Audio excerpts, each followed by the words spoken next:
To you, Mayor Lawrence, I have none. A motion that the agenda for the public hearing of April 9th.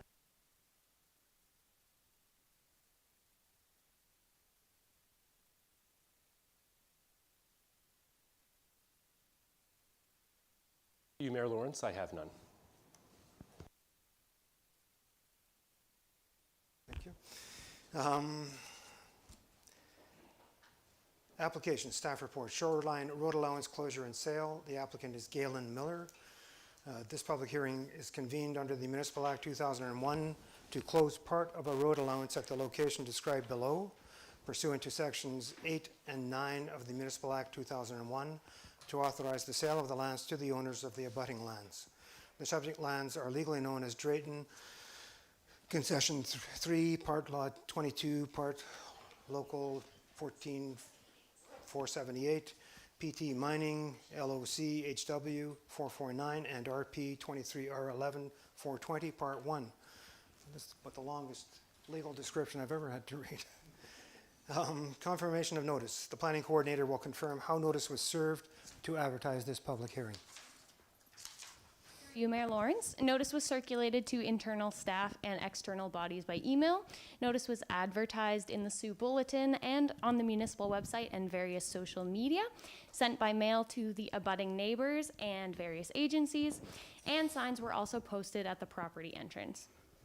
Thank you. Planning coordinator will provide a summary of the application. Thank you, Mr. Mayor. A request to purchase a portion of the unopened shoreline road allowance abutting the property owned by Mr. Galen Miller immediately north of Blue Heron subdivision on Highway 72 has been received. The property does not have a civic address at this time. The property owner is in the process of developing a plan of subdivision application for the subject property.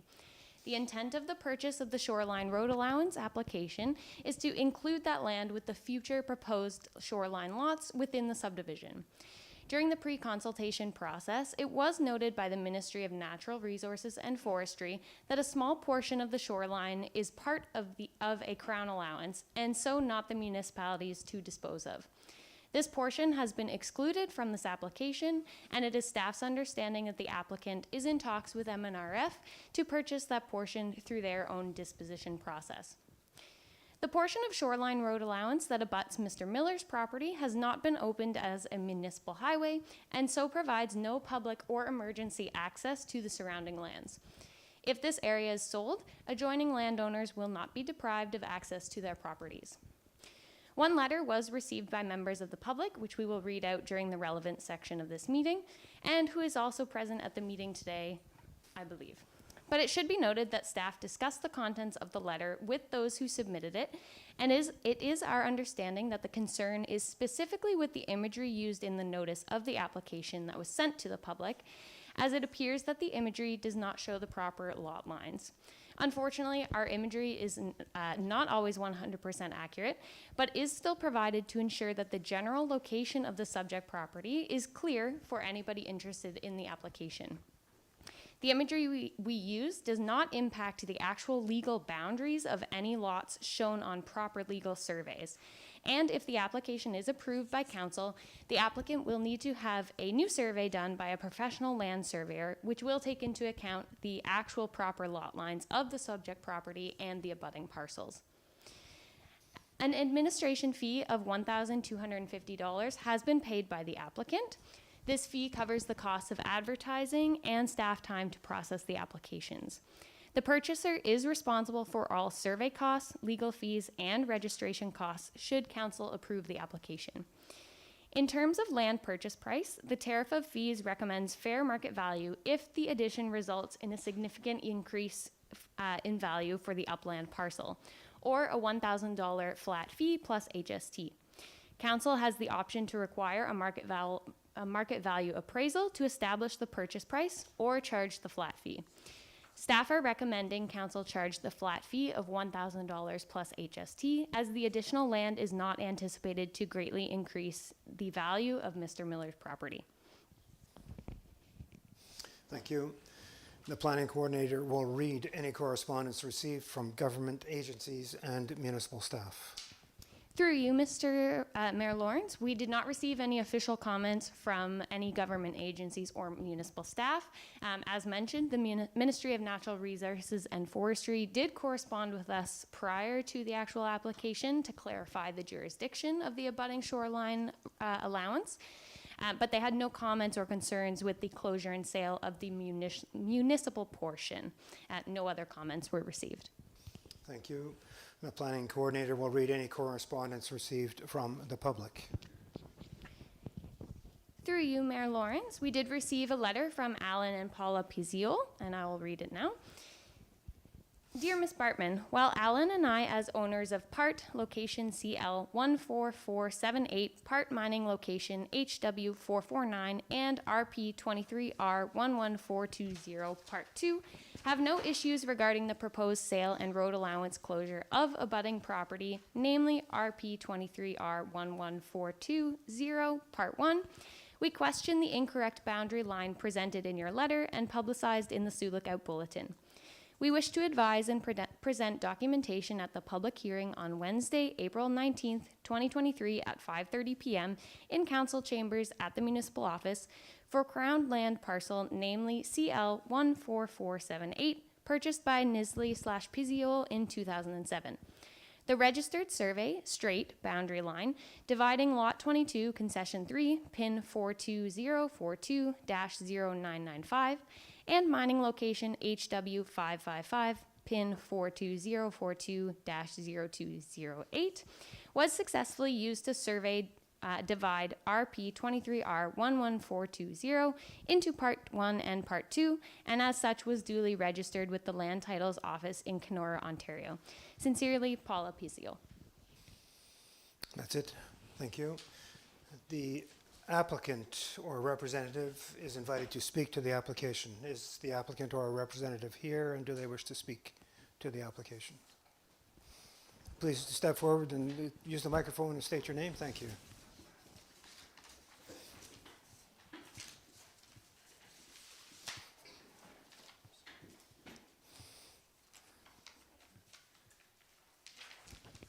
My name is Galen Miller. I'm the applicant.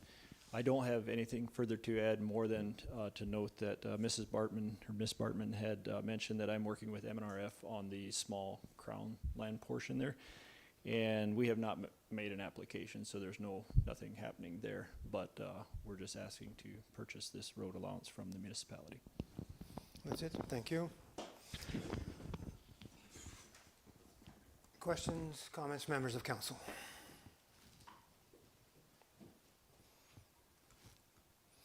Nothing from council?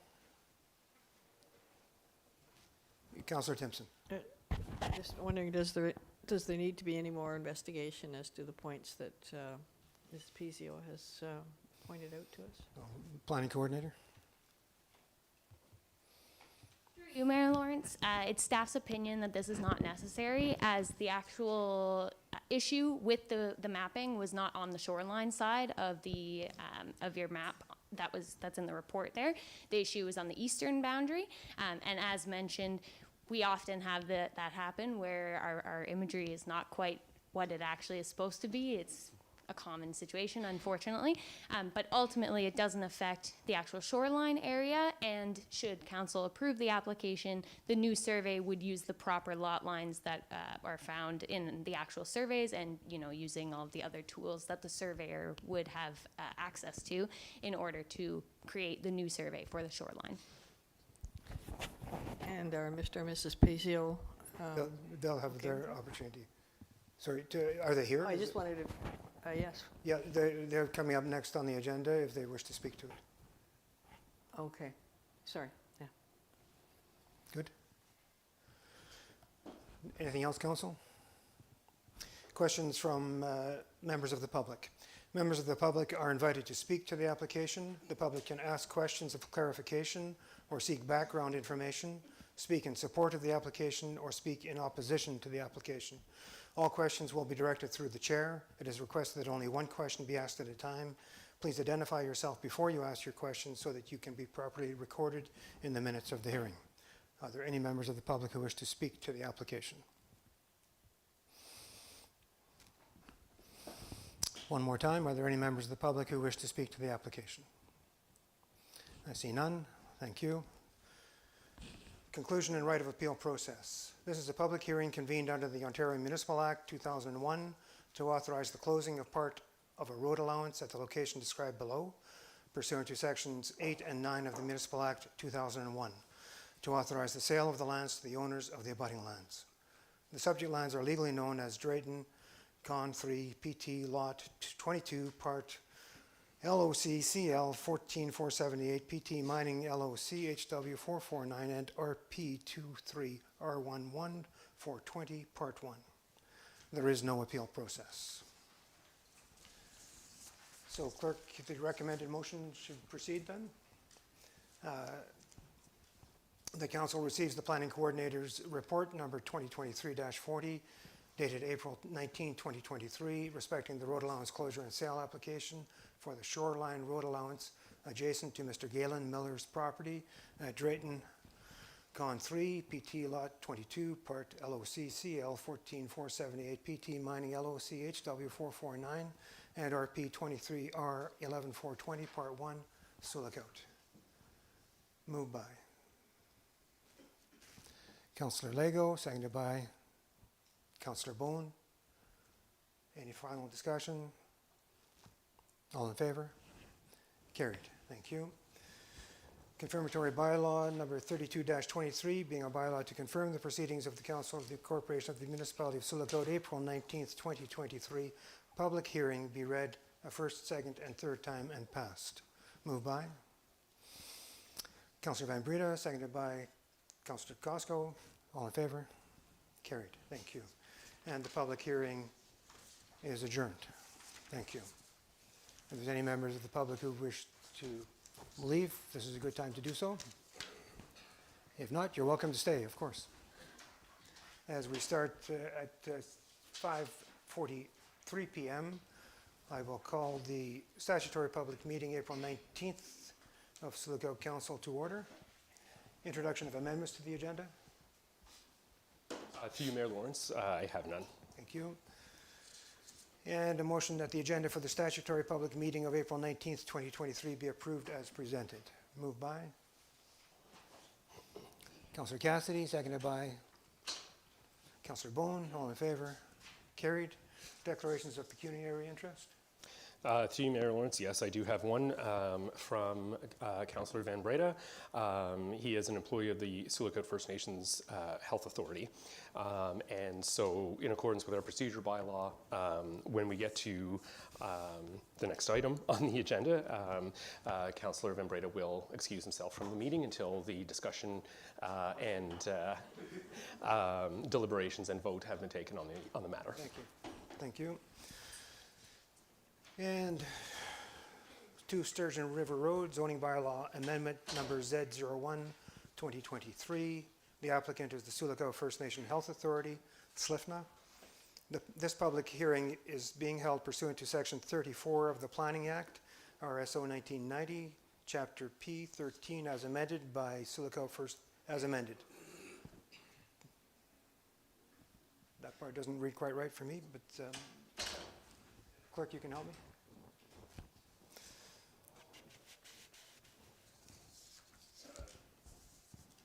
Through you, Mayor Lawrence, my apologies. Yeah, so they're just referring that it's the Planning Act as amended, and it's probably by the Sioux First Nations Health Authority. They didn't do the amendment, did they? Or? The Planning Act has been amended many, many times since its initial inception. But not by the health authority though, right? I'm No. sorry, it's just reading a little bit different. It's just how the lengthy name of the Planning Act is listed, including all of the amendments thereto. You bet. So, Sioux First Nation Health Authority, SLFNA, for the subject property known locally as 2 Sturgeon River Road. The subject property is described legally as Plan M126, lots 29 to 40, PT lots 28 and 41 to 43, PT First Avenue and Lane, RP 23R 10767, parts 1 to 6, parcel 43097 DKF. The planning coordinator will confirm how notice was served to advertise the public meeting. Through you, Mayor Lawrence, I appreciate you reading the legal description because that means that I do not have to. Notice was circulated by to internal staff and external bodies by email. Notice was advertised in the Sioux Bulletin and on the municipal website and various social media, and sent by mail to various agencies and property owners within 120 meters of the subject property. Signs were also posted at the subject property entrance. Thank you. The planning coordinator will provide a summary of the application. Through you, Mayor Lawrence, an application for zoning bylaw amendment was submitted by Sioux Lookout First Nations Health Authority for the subject property at 2 Surgeon River Road. The applicant is in the process of purchasing the subject property and has been authorized by the current property owner to submit this application for zoning bylaw amendment. The purpose of the application is to permit the conversion of the existing hotel to a hostel. The hostel is to be used by SLIFNA to host visitors attending medical appointments on a temporary basis, as well as facilitate related programming. A hostel is not a permitted use within the highway commercial zone, which is why a zoning bylaw amendment is required. The subject property has lot frontage on Highway 72 and a frontage on Sturgeon River Road, which is where the property is accessed from, and is a municipally maintained and open road. The subject property is approximately 8,300 square meters in area and contains an existing hotel. The hotel contains 59 rooms, approximately 84 square meters of meeting and banquet space, and has a parking lot with an approximate capacity of 40 regular parking spaces and 2 barrier-free parking spaces. The subject property is located within the urban Sioux Lookout settlement area and is designated highway commercial in the official plan and zoned highway commercial in the zoning bylaw. The subject property is located within 120 meters of a provincially significant wetland, which is located to the north and east of the subject property. All planning decisions in the municipality must be consistent with the provincial policy statement and conform with our official plan. The provincial policy statement is a high-level document that guides planning and development in Ontario by outlining policies intended to ensure that development is sustainable from a financial, environmental, and social perspective. The provincial policy statement, or PPS, directs most growth to settlement areas, encourages efficient development and land use patterns, describes municipal servicing as the preferred form of servicing for settlement areas, and promotes the efficient use of said infrastructure, as well as includes policies that speak to protecting natural heritage areas and features.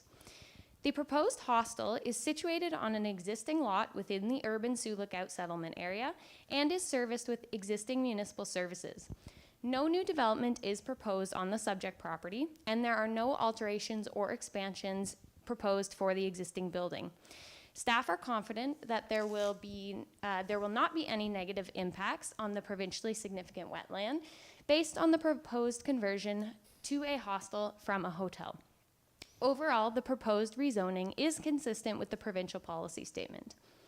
Sioux Lookout's official plan describes how land in our community should be developed and is written to take into account the unique context of our community. The official plan must have regard for provincial policy like that found in the PPS, so you will often notice an overlap in focus areas. The official plan outlines permitted uses for the highway commercial designation, which includes accommodation establishments. A hostel that provides accommodation for visitors attending medical appointments on a temporary basis is considered an accommodation establishment, and so is a permitted use in the designation. Similar to the PPS, the official plan also promotes municipal servicing for properties within the urban settlement area and the protection of natural features and areas. The official plan also discusses land use compatibility and states that when a change in land use is proposed, consideration must be given to the effect of the proposed land use on existing and committed future land uses. The proposed use, a hostel, is similar in nature to a hotel, which is the current use of the subject property. Staff are of the opinion that there are no anticipated land use conflicts as a result of the proposal. Overall, the application conforms with the official plan. The subject property is located within the highway commercial zone of the zoning bylaw. A hostel is not a permitted use within the CH, or highway commercial, zone. The proposed hostel use is similar in nature to a hotel and would have similar land use planning impacts. The subject property is an existing parcel of land, and parking requirements for the proposed use are satisfied. Staff received confirmation from Bell Canada, the Ministry of Transportation, and the Ministry of Natural Resources and Forestry that they have no concerns or comments on the application. Staff did receive one letter from a member of the public regarding the application. The proposed rezoning would permit a site-specific exemption to include a hostel as a permitted use on the subject property at 2 Sturgeon River Road. Following staff review of the application, it appears that the proposed conversion from hotel to hostel is consistent with the provincial policy statement and conforms with the official plan. And so staff are recommending that council approve the zoning bylaw amendment. Thank you. The planning coordinator will read out any correspondence received from government agencies and municipal staff. Through you, Mayor Lawrence, Bell Canada, the Ministry of Natural Resources and Forestry, and the Ministry of Transportation confirmed receipt of the notice, and each stated that they had no comments or concerns. No comments were received from municipal staff.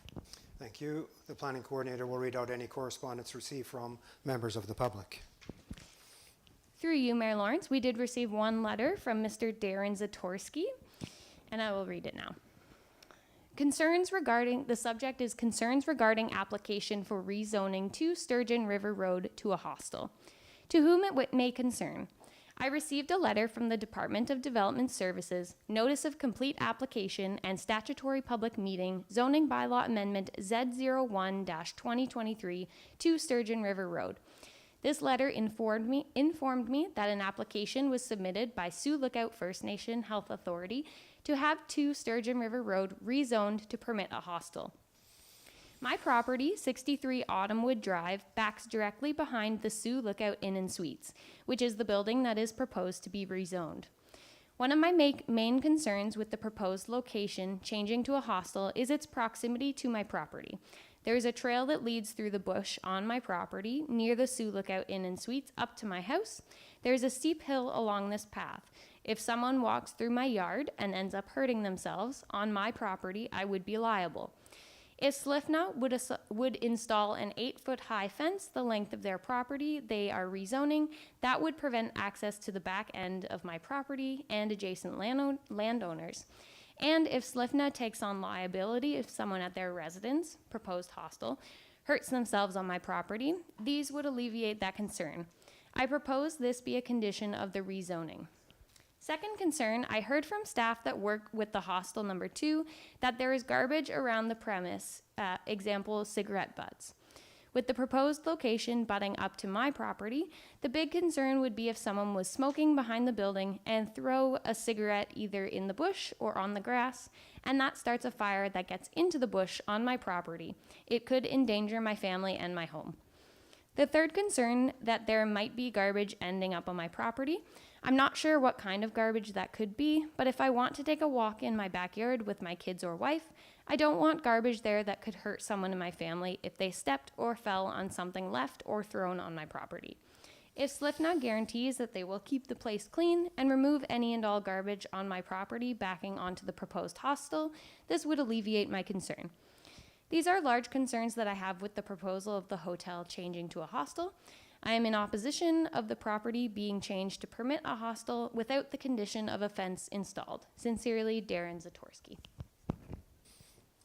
That's it. Thank you.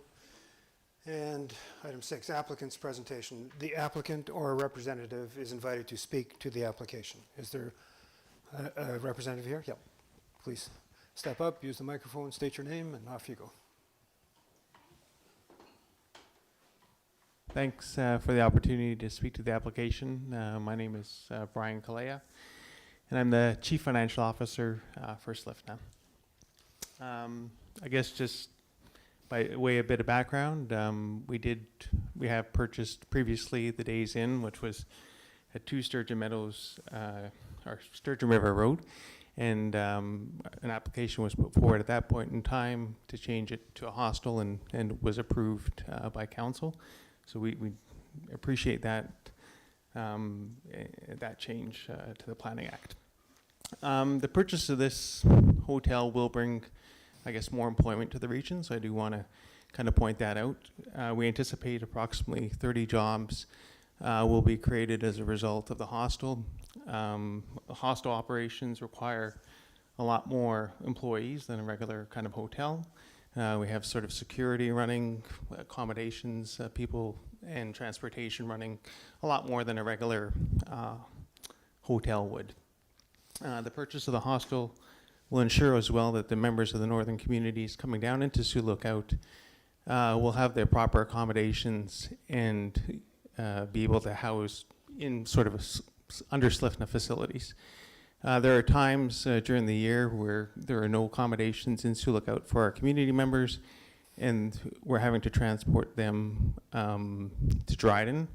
This is particularly, I think, concerning in the fact that these are generally people that are very ill. You can imagine they're ill, they're elderly, they're on small planes being transported to Sioux Lookout, and then we're putting them in vehicles that same night, transporting them to Dryden, sometimes on an icy highway, for an hour plus.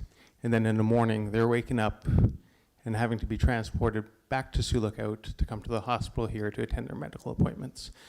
The purchase of this hotel and making it into a hostel ensures that they're being kept close to Sioux Lookout and close to medical care here in Sioux Lookout. The members or the escorts and the patients that come down do support the businesses in Sioux Lookout. We have a sort of a transportation system that encourages them to, purchase groceries and other goods in Sioux Lookout, and keeping them here is, I think, our priority and our what we would like to do, anyways. We do contribute to the community by paying the VAT tax through the our accommodations. We would continue to do that. Currently, we have paid approximately $5,000, and that VAT tax went to Dryden last year. By keeping it in Sioux Lookout, we would keep that $5,000 here. And then we would also keep all that kind of ancillary shopping and purchasing from those clients by staying in Sioux Lookout. Annually, the health authority spends approximately $1 million on leases in Sioux Lookout. I think we're supporting the town very well. We're supporting the landlords in the town very well. I think we're a big part of the economy, and we would like to remain a big part of the economy, and this is a big part of the puzzle in us, maintaining that presence in the economy. So I'm happy to answer any questions if anyone has any. Just stay where you are then, and we'll see what happens. Questions from members of council? Councilor Lego. Yeah, how many people are traveling out of town for accommodations right now? Yeah, like just sort of on a weekly basis. It varies. Like right now, and I'm going to ask help from a friend here. We had 112 people in hotels just last night. We traveled 3 transportation vehicles full with 9 clients per shuttle, each trip to Dryden. So we actually had to do a trip to Dryden, and then of course you have to send the shuttle back in the morning. Sometimes that shuttle is not available, so we send other vehicles, and we have 5 or 6 vehicles on the road with staff moving those people back and forth. So last night, 112 people. We only had 7 rooms at the Forest Inn, and I think we had 12 rooms at the Sunset Inn. So we had 20, we had 24 rooms at the Quality Inn. So that's just last night. We do this all the time. Our stats were 329 last night. Okay, and how much would this alleviate? That like 40%? No, we'd be able to keep everyone in Sioux Lookout. Be able to keep everyone in SoCal? Yeah. Okay. And my only other thing would be as to Mr. Zatorsky's comment about a fence on the sort of the south side. So buffering the properties that are up in Autumnwood from the hostel. I can tell you that they could just easily walk around that fence. And secondly, I don't think it's first of all, aesthetically pleasing. Secondly, I feel it's sort of jail-like in creating a fenced atmosphere around that hotel. Councillor Timpson. I wonder if you'd be, if you have sat down and, have you sat down and talked with the Dvorskys? Did I say that correctly? And tried to work something out? No, I haven't, but I would be happy to sort of sit with them, alleviate any concerns. We're definitely sensitive to trying to keep the property clean and very presentable, work with the neighbors. We're looking to create a good relationship with the neighbors. I think, history has shown with JMK2, we don't have a whole bunch of litter, around the property. We are trying to keep it clean. And as I said, we do have security there 24 hours a day to assist if anything arises. Council? Councillor Cassidy. What have the impacts been to the numbers, the stats that Karen rhymed off there with respect to the Sunset not being operational for the last year? Not fully operational, I understand it is somewhat now. I'll start and then you can add to it, Karen. Certainly, I think in June last year through the flooding, there was large impact. We were shuttling our clients back and forth to Dryden. I think on one or two occasions we even had to go to Ignace. We were using Lac Seul Resorts. But as the Sunset Inn Suites has come back online, and we have reached out to them to sort of see where things are at with them. And I don't want to misstate things here, but I believe they have, for the suite side, within a month and a half, they have a number of rooms coming back online. And Karen, do you know the stats offhand? So there's 40 rooms opening up at the inn. The suites upstairs has 32 rooms now, and they are opening, I think, the main floor around the end of April.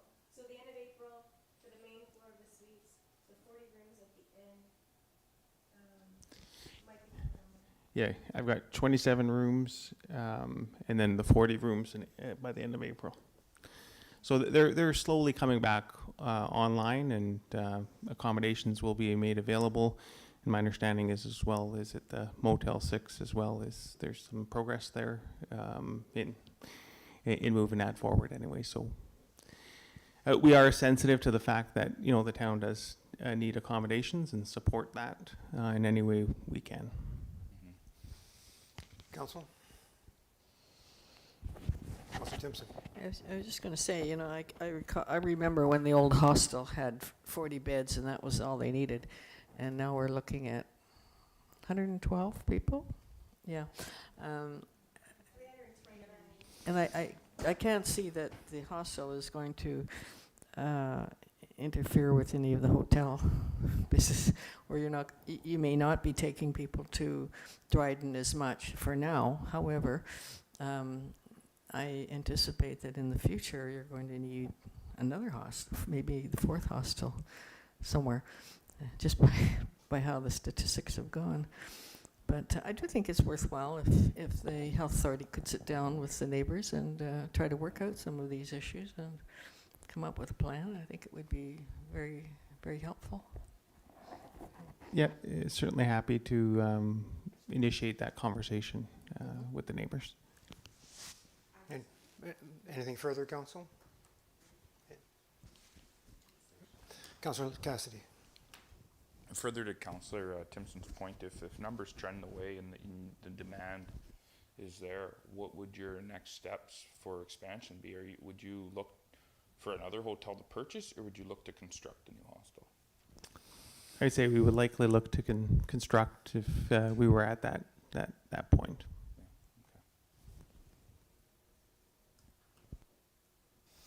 Any further questions, Council? No, but I just say that I think Council is very aware of the importance of SLFNA for Sioux Lookout. I think pre-COVID, my recollection is there was in the range of 90,000 overnight stays from hostels and hotels, which is 250 people on a daily basis in Sioux Lookout. It adds significantly to the economy of Sioux Lookout, as does SLFNA. Now I'm told, the largest employer in Sioux. So we appreciate all that you do, and we understand the importance of SLIFNA to Sioux and the importance of, as you said at the beginning, for people seeking health care, they don't need to be burdened with another trip out of town, back and forth, being shuttled back and forth. So this is important. Next, we go to the public. Members of the public are invited to speak to the application. The public can ask questions of clarification or seek background information, speak in support of the application, or speak in opposition to the application. All questions will be directed through the chair.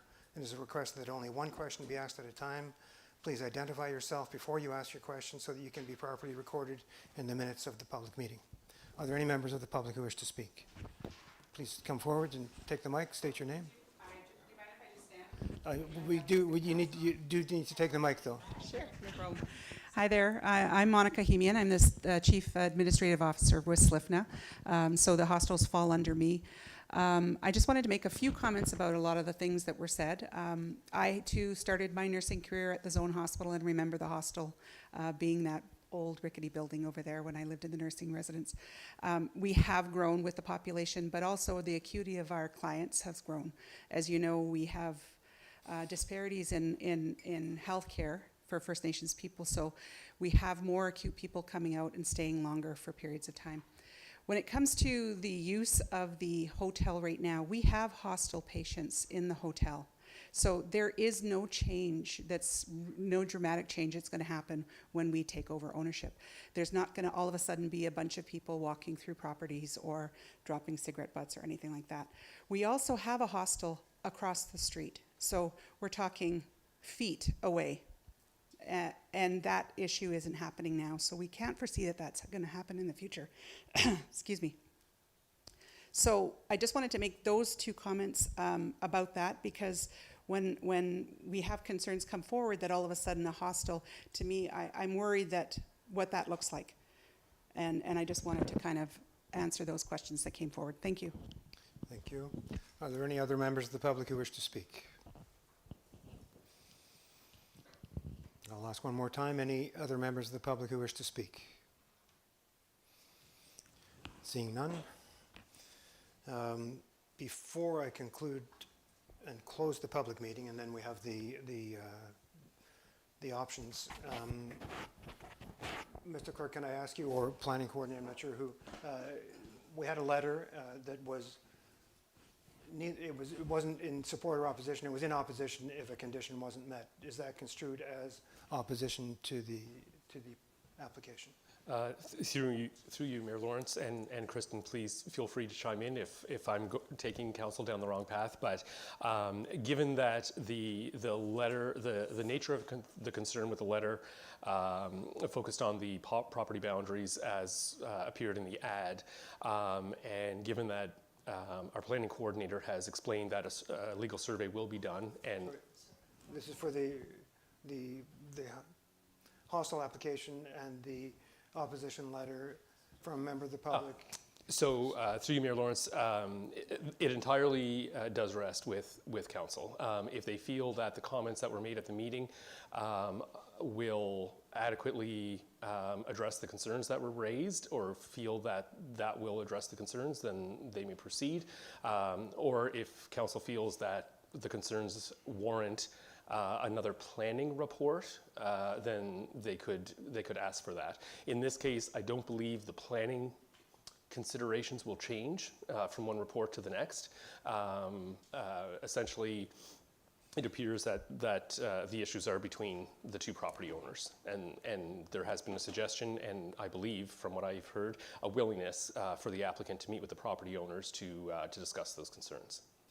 Okay, and the reason I'm doing this is because we have in the planning process, and you can help me here, if there is public opposition, then the Planning Act, doesn't allow us to move forward. We have to defer one meeting. Go ahead, or help me. Through you, Mayor Lawrence. No, so council can proceed even if there has been opposition to the application.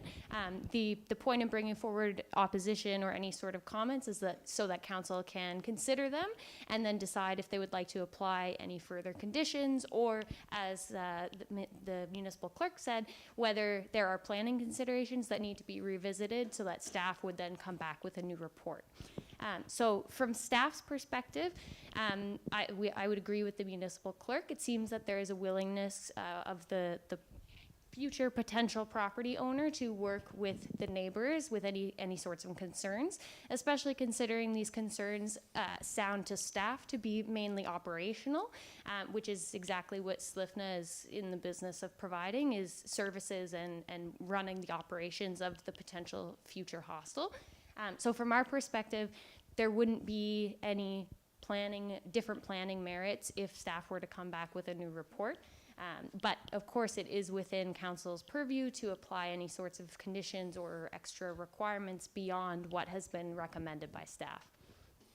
All right, thanks. I always have the fear of death in me when we do these planning applications, and when there's opposition, it's my understanding that we can misstep quite easily in terms of the provincial requirements. But this, you've assured me, thank you. So just before I do conclude the closing of public meeting, I want to go back to the applicant and perhaps the opposition. I think that it would be reasonable for council to say, we have heard you say that you're willing to meet with the Mr. Satorsky, who put in the letter, and review his concerns and either alleviate them or see what you can do. I understand both.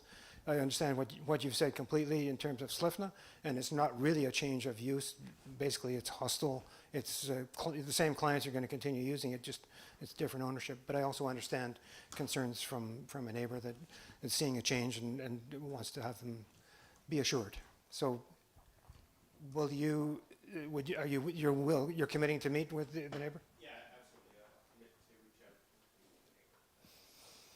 And Mr. Storsky, that may or may not satisfy you, but we'll take it to. Good. All right, thank you.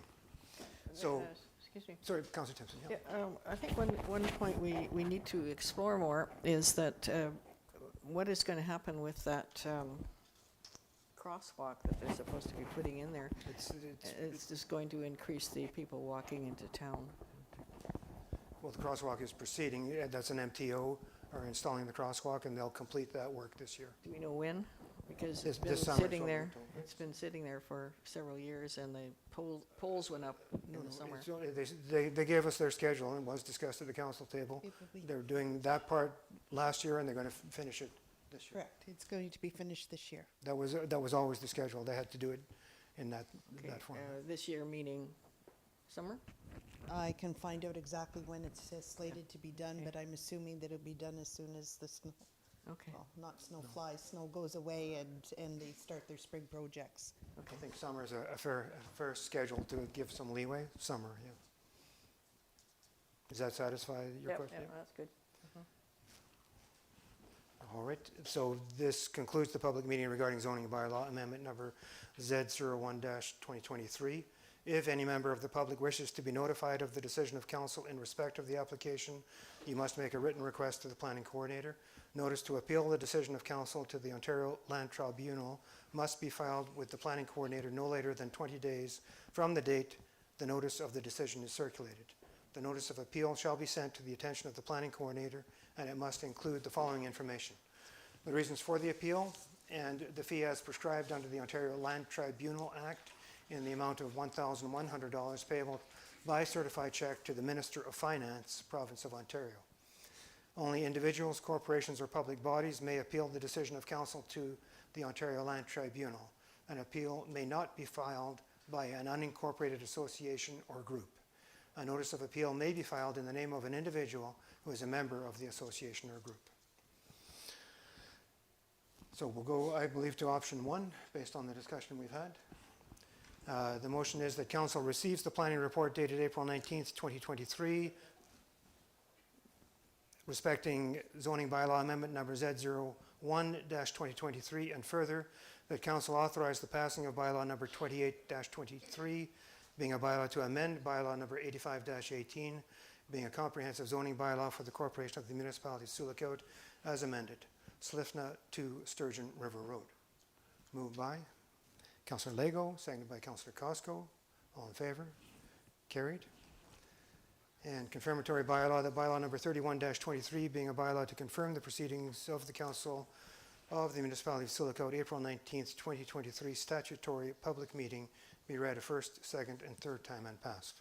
Moved by Councillor Cosco, seconded by Councillor Bone. All in favor? Carried. And the statutory public meeting is adjourned. Thank you very much. So we move on to our regular council meeting, and that, clerk and planning, what that means that the bylaw amendment has passed. Thank you.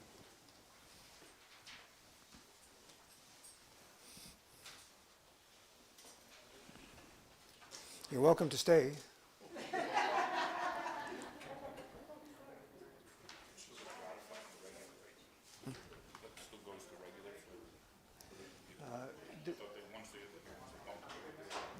Does that appear on the regular council meeting for ratification, clerk? Yes. Yep.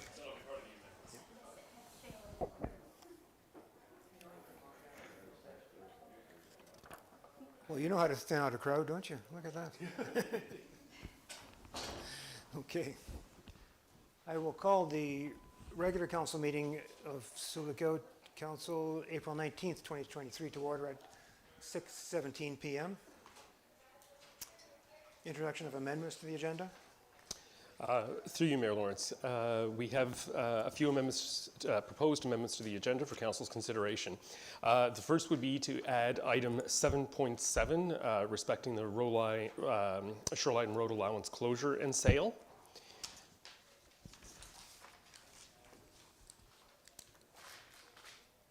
Good. The second would be item 7.8, zoning bylaw amendment application number Z01 2023.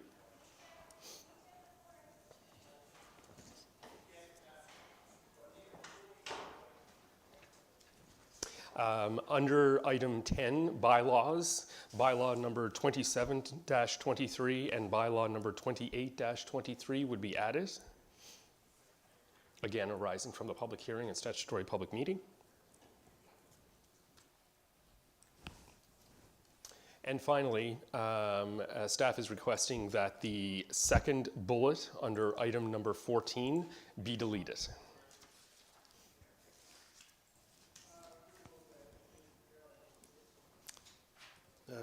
Deferred to a future meeting, I'm taking. Yeah, just delete it from this agenda, yeah. Those are the amendments to the agenda, is that it? Thank you. So a motion that the agenda for the regular council meeting of April 19th, 2023 be approved as amended. Moved by Councillor Lego, seconded by Councillor Cassidy. Discussion? All in favor?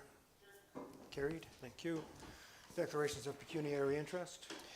Through you, Mayor Lawrence, I do have one from Councillor Cosco. Councillor Cosco is declaring interest in two of the subtopics, if you will, of item 7.5, item number 2, and item number 9. So 7.5, item 2. So help me, clerk.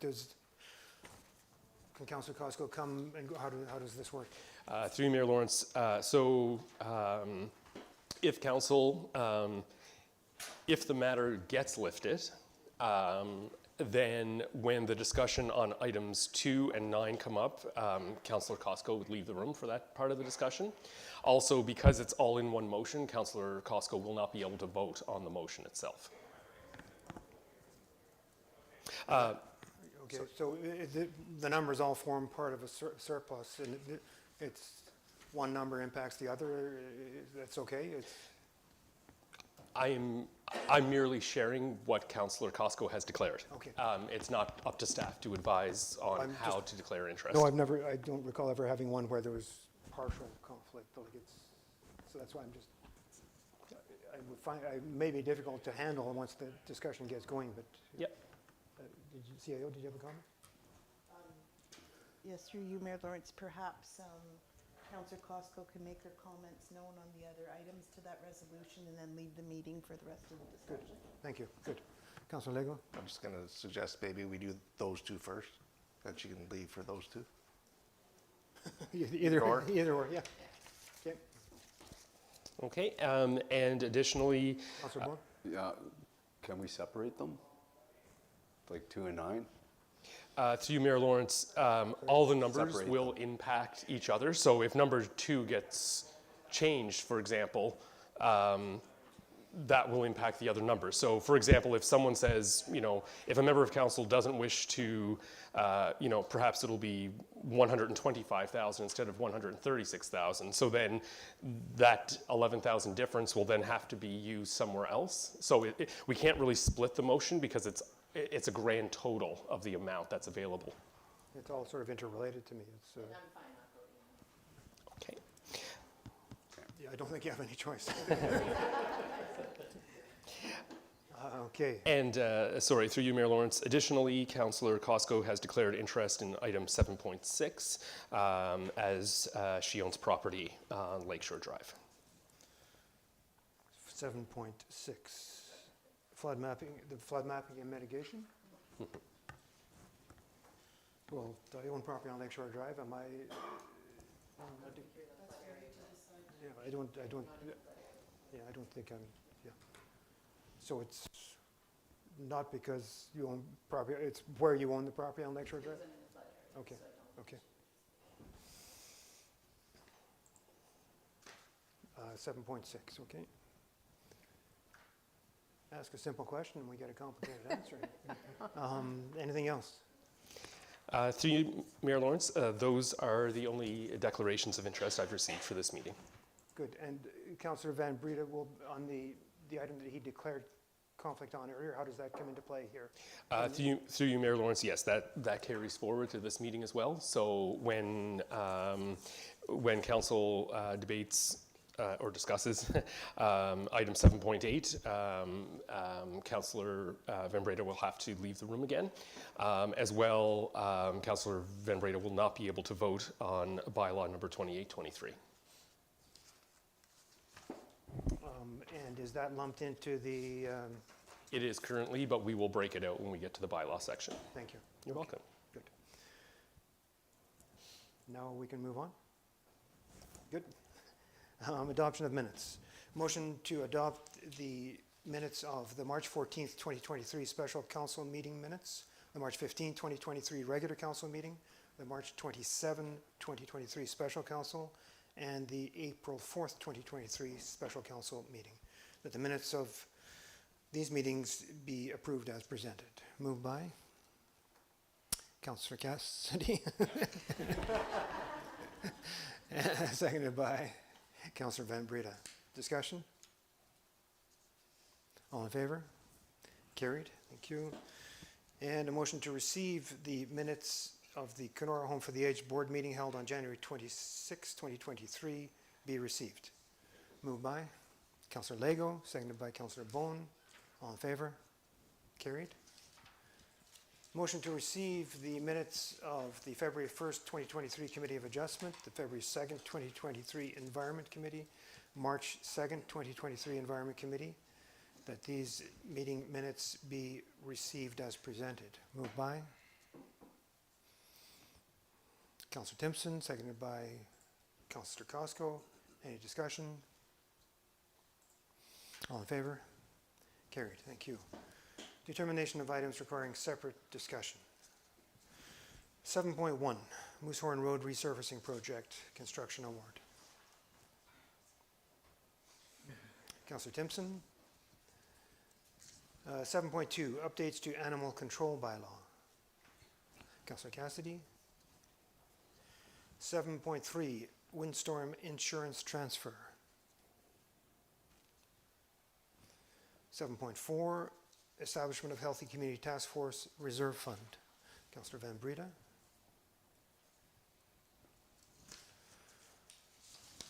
Item 7.5, Municipal Surplus Allocation. Councillor Cassidy.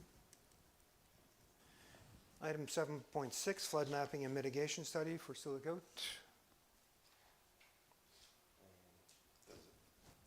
Does it have to be lifted? Through Mayor Lawrence, two ways to do this. We can lift it now for the purposes of the declaration of interest, or when we pass the motion to adopt the items not requiring separate discussion, we can do it in two parts. All of them except this one, and then this one, because Councillor Costco wouldn't be able to vote on the motion to accept them all at once. So the easier way of doing it is just to lift it. Lifted, okay, thank you. And 7.7, road allowance, the Sturgeon road allowance that we had not the statutory, but we had the public hearing for. Nope, and 7.8, I guess the same question arises as the zoning bylaw amendment. You'll lift it, okay, JC. And that's it, so.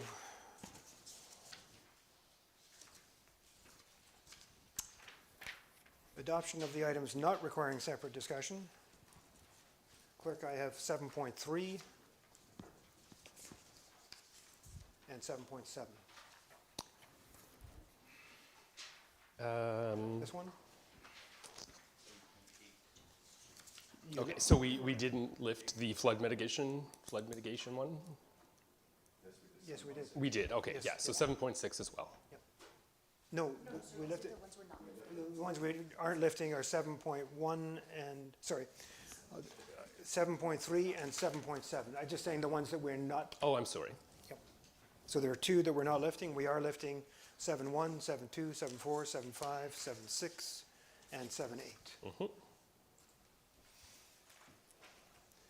So adoption of those not requiring separate discussion, adoption of items 7.3 and 7.7. Correct. Moved by Councillor Lego, seconded by Councillor Cassidy. All in favor? Carried. Thank you.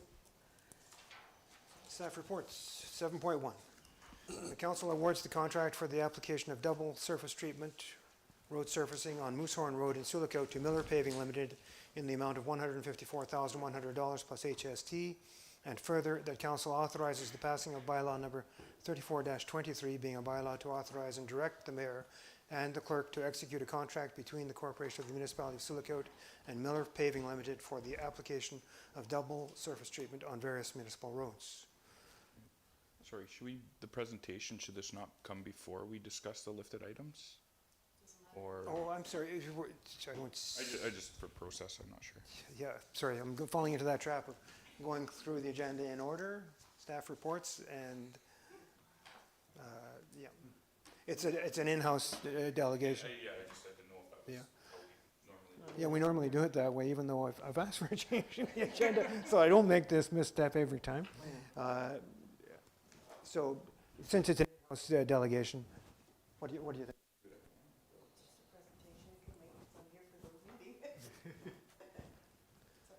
I want to stick with the process, but No, clerk? let's just go.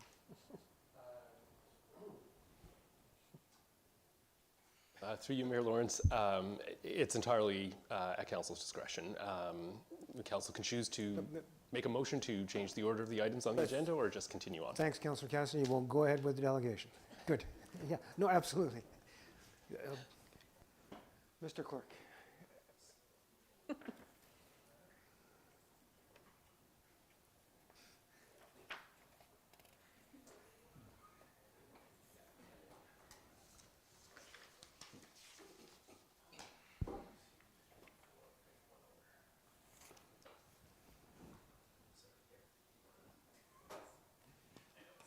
Can the people viewed from home see this as well?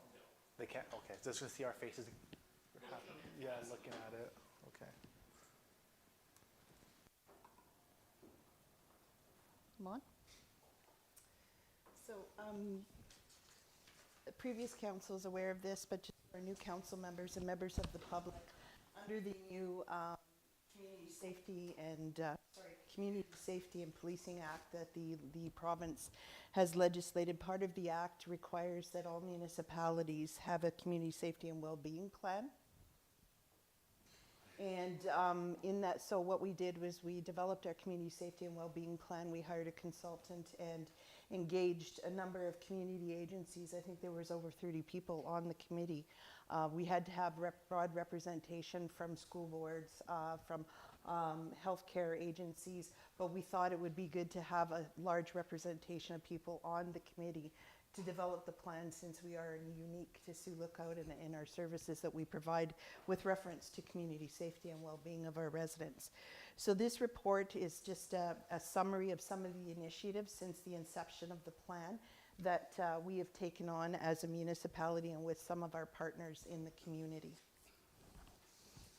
So some of the initiatives identified that we have done is supportive housing, a drop-in center, the Makwa Clan, CCTV program funding, North-Northwest Coalition for Policing Costs, the LCB day closure. It was a pilot program with the LCBO, housing of all types, safe sobering beds and addictions detox treatment, employee recruitment and retention, and recreation.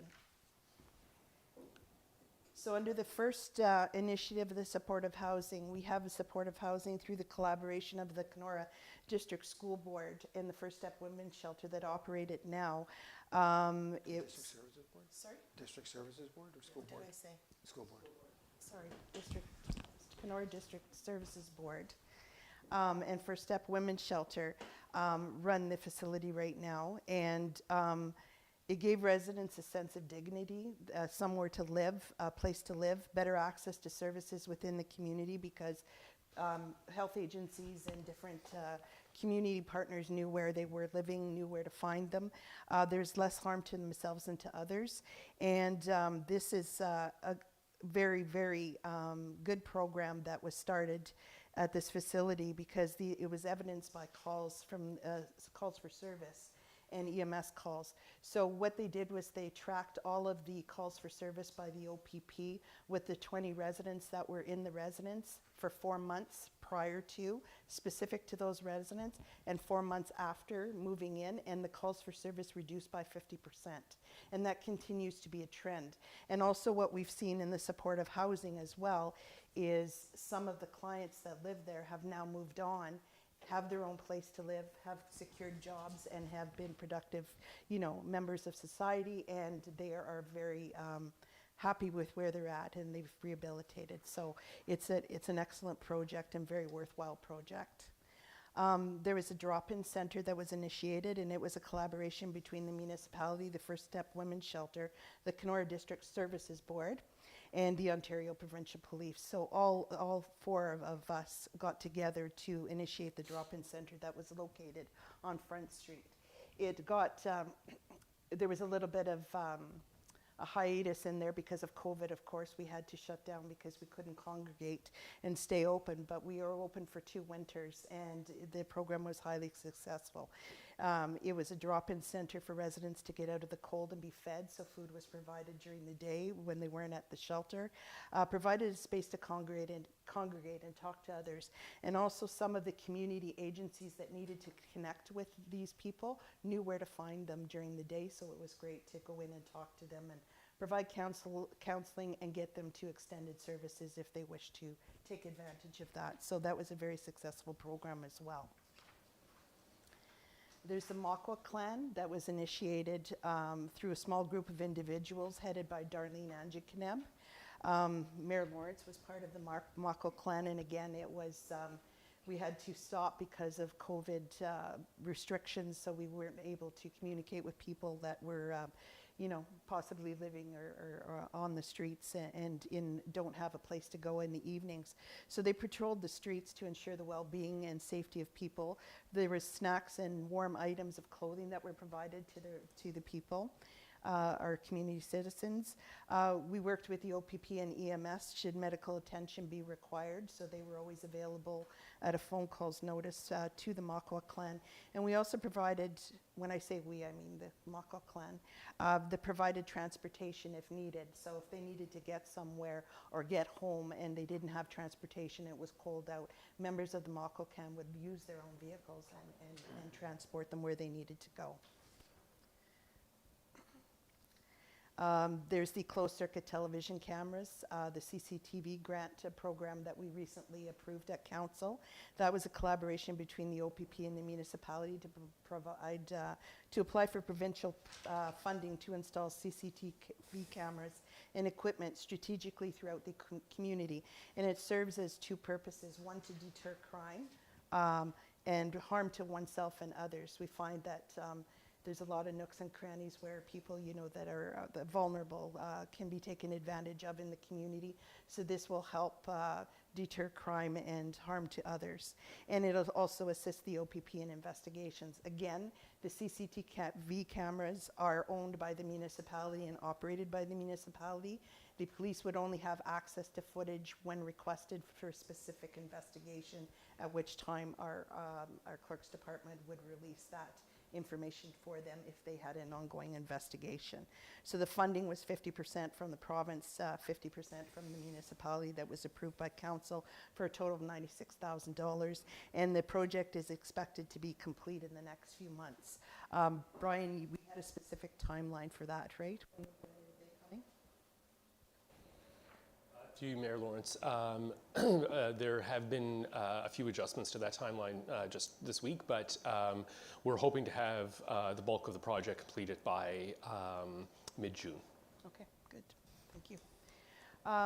Another initiative was the North-Northwest Coalition on Policing Costs.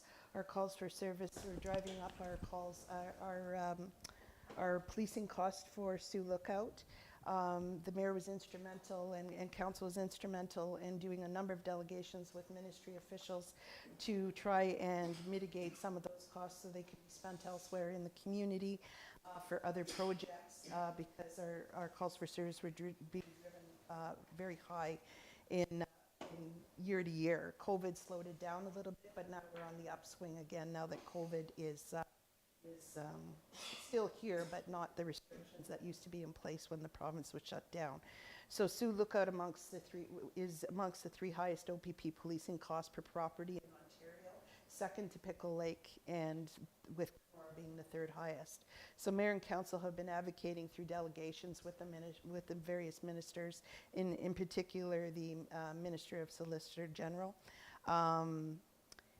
to reduce our costs. Our goal was to reduce our overall policing costs to bring it to normal per cost per property than that the average municipality pays.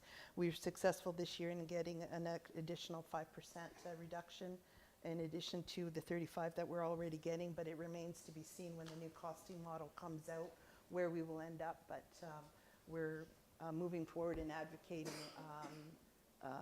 that we be heavily involved in the consultation process. And just recently, Councillor Cassidy has been asked to be on the AMO policing task force that will deal with a position paper to the province and deal with ministers to talk about the new policing model as it comes forward in the Community Safety and Policing Act. So that's another avenue that we will have to explore, reducing our costs for policing. Again, in 2022, I got a little bit ahead of myself, but in 2022, we engaged the services of a consulting firm, the Fixers, to help us with our plight because after repeated attempts, we kept getting nods and thank you letters for meeting from the Solicitor General and didn't get any traction. And at that time, it was determined that we'd be better off if we were to partner in a coalition with Kenora and Pickle Lake, to which council endorsed.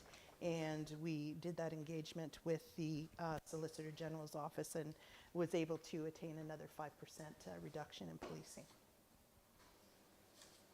Okay, and just a note on that, this is not about defunding the police services in Sioux Lookout. The municipality works collaboratively with the OPP and have a very good relationship with them. So it has nothing to do with any movement saying, defund the police. It's just the cost for billing for police directly from the province.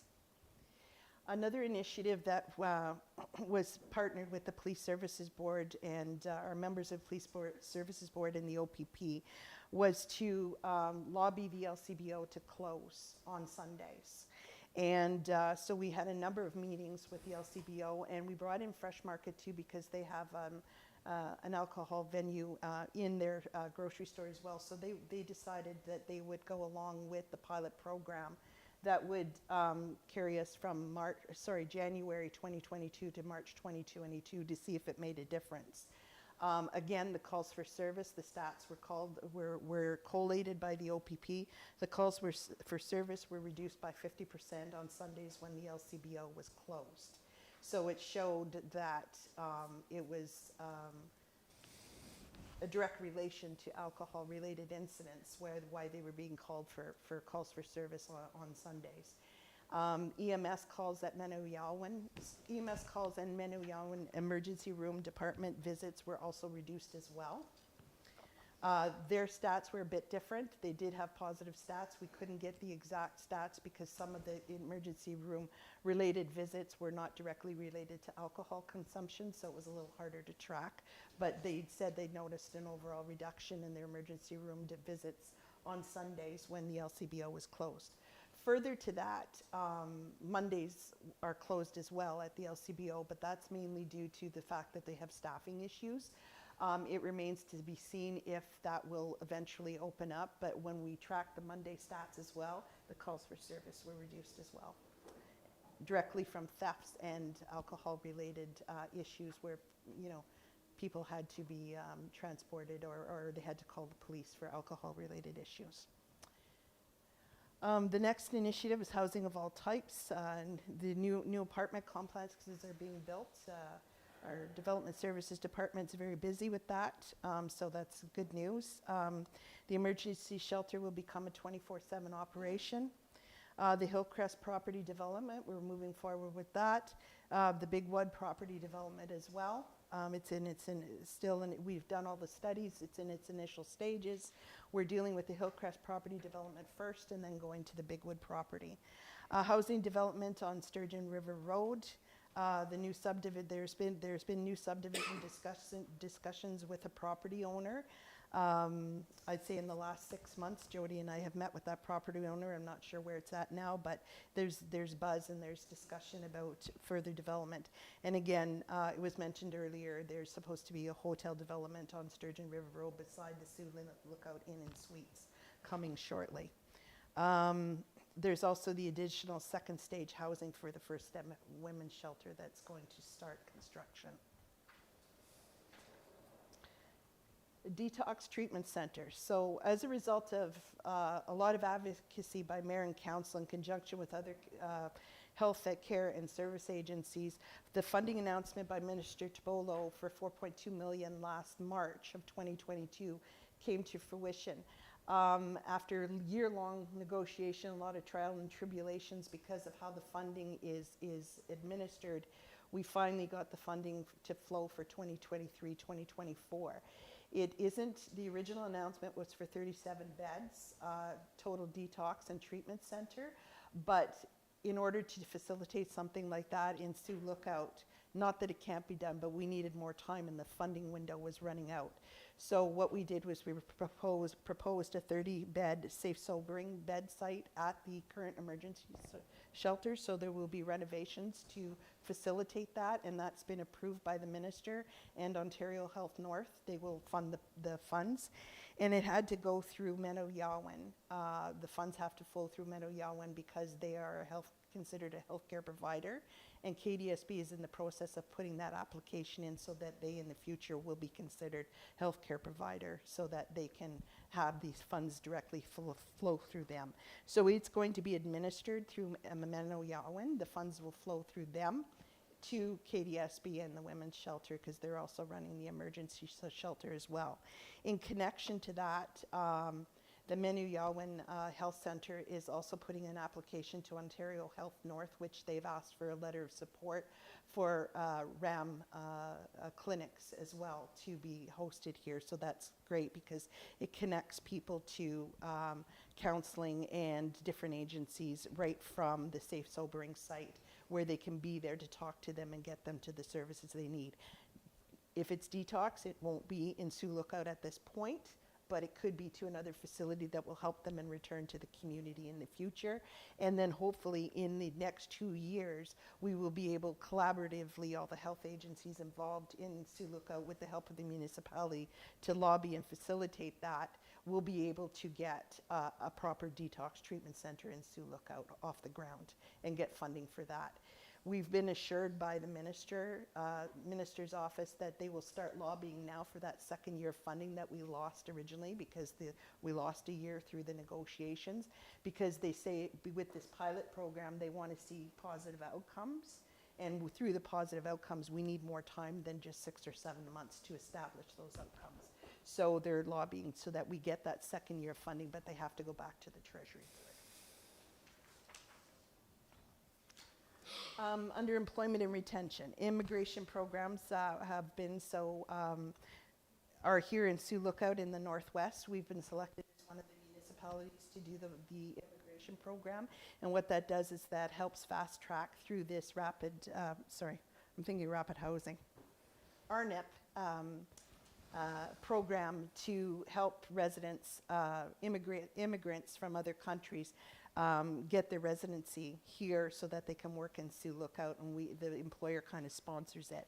So we've applied as a municipality, and we post all of our positions, and we've been accepted. We post all of our positions through this program as well to help attract foreign workers if we can't fill the jobs internally. So it's a fast track process versus the long process of going through all the hoops and hurdles. And Fresh Market has done a very good job, but they were under the old system. They say the new system is much better. So it's been expanded to our region, and we're hoping that it will continue this program. So that's helping our employment issue as well.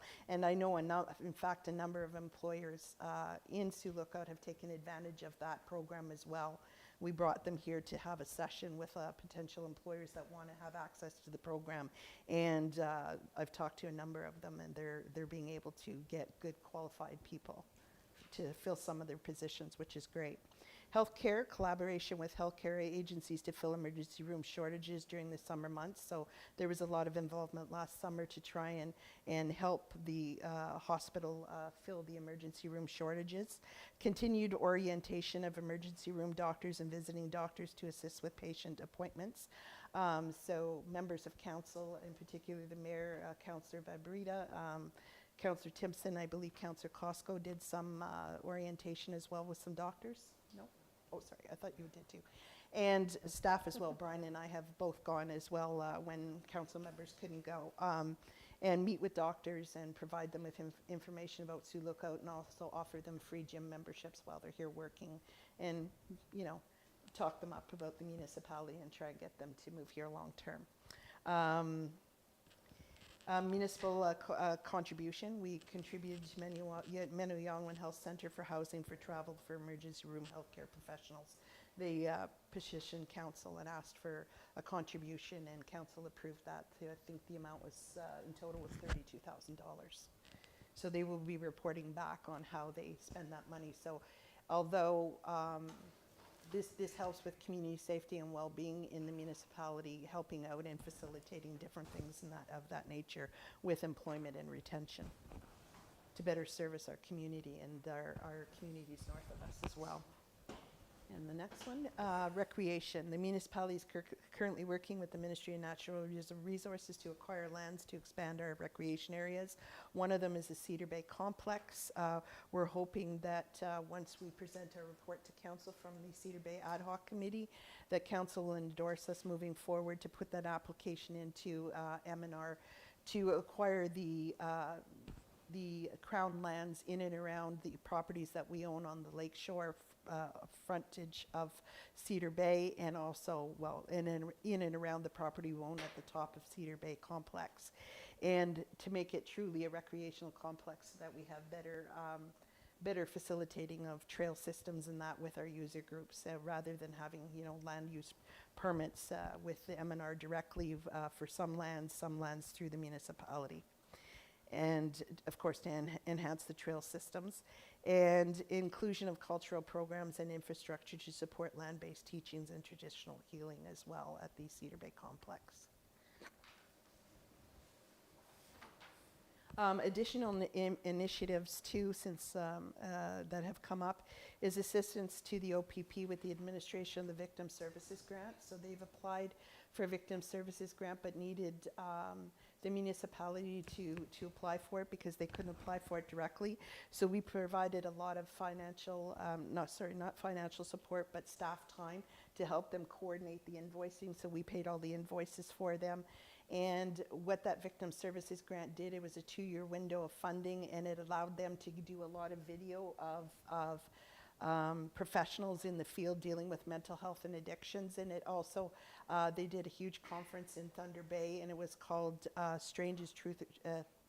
Truth is Stranger Than Fiction. And they brought in about 70 police officers to do training to understand mental health and addictions from our detachment and other detachments in northwestern Ontario, as well as victims of that people that have been victimized or have gone through addictions and rehabilitated, and they tell their story so that they hear firsthand. So it was a really profitable, a really knowledgeable, it was a really good endeavor that the OPP did, and it was all coordinated through our local detachment. In fact, Dana Wellick was the head person. I worked directly with her. So that's ways in which we assist other agencies too. We did all the financial aspect of it, and we did all the reconciliation, so I made sure that they didn't go over budget and stuff like that. So we assisted them in that sense. Safe consumption site report. So recently the Northwest South Unit came out with a safe consumption site report, of which Sioux Lookout is one of the communities that they're recommending that we have a safe consumption site. So that will be coming forward in the months ahead. Kuwait New Healing Waters Health Team, the mayor is on that health team. So it gives the municipality a say on how health is administered in the municipality, and it helps keep us in the loop with all of the health agencies to make sure that the community is being taken care of their health and safety. The Menno Yawin Hospital Foundation, they're working on the MRI, the Magnetic Resonance Imaging fundraising that's kicking off soon. They've received funding from, I believe, is it the province and the feds, or just the province? The funding is operational funding, $880,000 per year for operation of an MRI. It's completely up to the local communities to fundraise the capital. So that will also help for community health and well-being, because especially for being the hub to 30 First Nations north of us, when they come, they can get their MRIs done in Sioux Lookout versus having to go elsewhere to have that done. And same with our local residents as well. I mean, we don't have to travel to Thunder Bay or wherever, Winnipeg anymore. And of course, the Municipal COVID Coordination Committee, that was another endeavor that was initiated by the municipality during COVID, because there was so much. Everybody came to the municipality wanting to know what was going on and what we were doing about it, and really it was a health crisis. So what we decided to do is coordinate a committee. So we had all the health agencies and different organizations that wanted to be a part of it to come together, and we had weekly meetings, and we discussed resources. So if somebody had masks, because at the beginning we couldn't get masks if our life depended on it, and so we shared resources that way. We also shared ideas, shared policies, so if somebody had a policy for this, and the municipality always kept up on the regulations as far as open, like public spaces and things like that, because that was our job to do that. So it helped the other agencies to see what the regulations were with reference to the recreation center. And it had a huge impact, obviously, on everybody for mental health and welfare because of COVID, because we were all felt shut in. So it gave us a lot of opportunity to share ideas and resources. And it was very helpful to have our medical officer of health, Dr. Kit Young-Hoon there, because she was excellent and could provide a lot of really good information to all the agencies where we didn't have to, scramble to try and find information. So it was a really good initiative, and I believe it was at the request of the mayor that we do that. So it's good, and that's all I have. You had one last page there was questions. So council questions. Councillor Timpson. Yeah, that was a great summary.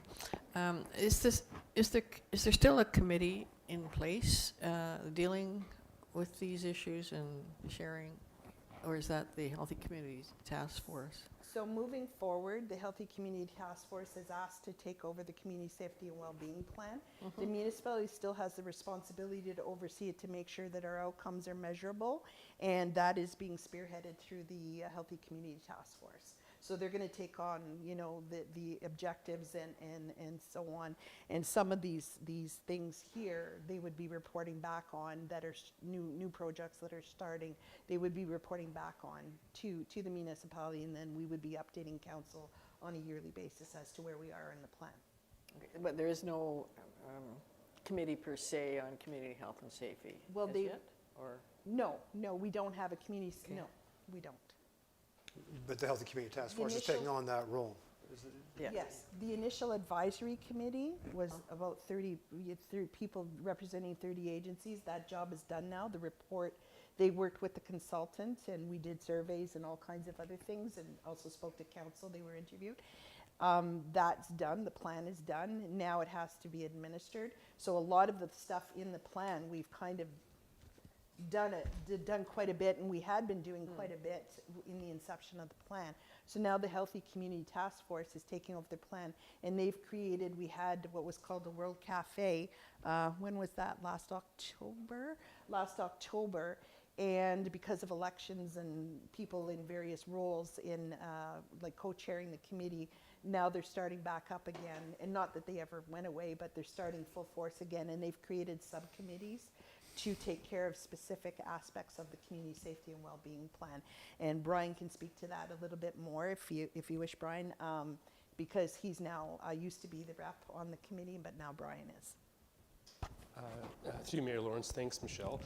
Yeah, Councillor Timpson. So the Healthy Community Task Force agreed last year that they sort of felt they needed a new initiative to focus their efforts. And so in discussions with myself and Michelle and the co-chairs, it was determined, and with the support of the entire Healthy Community Task Force, once it was presented to them, that essentially the task force now is the implementation tool for the Community Safety and Wellbeing Plan. And the reason for that primarily is because the task force has representation from all the various agencies and organizations and so on and so forth that need to be engaged in trying to implement the plan. So that's sort of how it has evolved over the last year or so. It was quite several years ago that we did that plan, wasn't it? Where can we access? I presume it's online, because it'd be interesting to look at the recommendations on one side and what we've been able to do on the other side, and where they are. Yeah. Yeah. Yeah, through you, Mayor Lawrence, yes, it is on the website. Yep. Okay. I can send council the link. Yeah. So the direct link. Councillor Van Breda. Are there plans to get the mock-up clan back up again and running? Yeah, right now it's through you, Mayor Lawrence. Right now it's a small group of people that had volunteered, maybe 4 or 5, if that. And we're looking to try and start it up again, but we need somebody to lead it. The lead was Darlene Anjikineb, so I need to go back to Darlene and ask her if she wants to take on that lead again. If not, we'll have to find someone. Yeah, if I may say, one of the things that has happened in the intervening years from the start of that and through is the establishment of the primary response team in coordination with the OPP, the health unit funding, and other agencies, and that really has helped. Some of the things that the Makwa clan were doing, one of the things we found out we needed to be able to provide people transport. And I won't get into the details of how we did that, but that was, so the primary, I'm not getting the primary Mobile crisis team. mobile crisis team that's run, it has a nurse permanently on staff and social service workers, I think. OPP is involved, the health unit and other agencies. That really has helped fill a hole that we had. Sorry, I forgot to mention that in my slides. that's another initiative. And we, as a municipality, did advocate for that over the years. So our role is often not directly in these things. We're advocating for things that we know, we see that is needed, and then it's finding the right agencies to deliver the programs and services. Council, questions for CIO? Councillor Timpson. Just another issue that continues to come up is the sort of ongoing safety of organizations and agencies from people on the street who are intoxicated. And as we know, there's been situations at the library with the Peace Park by St. Andrew's Church and the emergency department.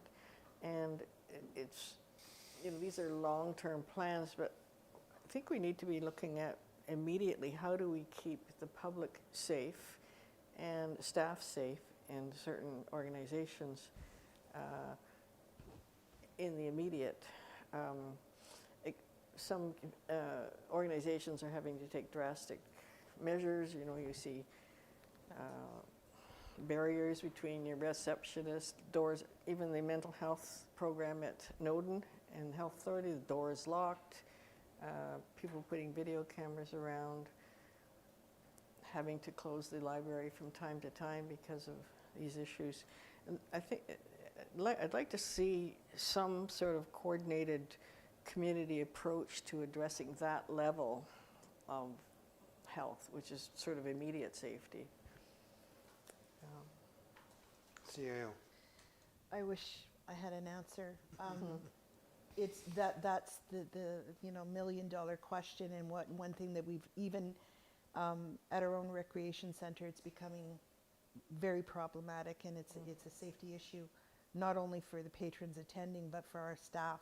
And we're trying to look at the dynamics of how it's the lobby is set up and how we can mitigate people just having free flow, but yet it's a community building. So that's one example. But we hear you, Councillor Timpson, and hopefully some brainstorming can come up through staff and through the Healthy Community Task Force with the different agencies as to how we can tackle that. But that is a very serious issue for and we've discussed it at the library board, and so even if training for all the various agencies that are dealing with the issue in de-escalation and preventing violence, because there have been some violent issues, but in many cases they could have been prevented if that person in question had the ability to de-escalate somebody. And that would be something that could be done, by as a community, not just one agent. Because I'm involved in several agencies, I see that it's happening everywhere, and every agency has got its own approach to it. And if they could get together and figure out a better way, it would be really helpful, I think. So I think through you, Mayor Lawrence, that's an excellent avenue, is through the Healthy Community Task Force, because they represented, there's a number of agencies that sit on that task force. And again, we have municipal representation in there as well, so. If they could, keep in mind that places that won't be on that task force, like the library, like St. Andrew's Church, it's probably Yaman is on that task force. So, so somehow those other groups could be brought into the discussion. We'll make note of that. I see the clerk's making notes. Yeah, it's part of the ongoing challenge of Sioux is it's a huge challenge. It's a community challenge, and I don't think there's one. We're not going to arrest our way out of that challenge, and there's no one answer. I think what CAO went through in this is it's a whole lot of small, some small and some larger steps and things we can do. One of the things that I know is on the agenda, not our agenda yet, but public washrooms in the downtown, which it's like the drop-in center. A lot of these things, I look at it as if we can improve the dignity of everybody, those that are seeking a washroom, those that don't want to see somebody going to the washroom, whatever. It's if we can improve dignity for everybody, we go a long way to improving community safety and well-being. And I don't think there is one simple answer. I think it's a multitude of A multitude of things, yeah. But, yeah, I think what your point, I think more to the Health Community Task Force, and we'll leave that with the clerk, who is coordinating, can I say coordinating that task force? Mayor Lawrence, we do have a chair right now. My role is municipal liaison. Okay. Well, you've got something to liaise then. Good. Anything else for the CAO? Excellent presentation. Thanks, CAO. And I apologize for jumping the agenda. Very good. Thank you. Okay, thanks. It'll probably happen again if the agenda is, the form of the agenda isn't changed.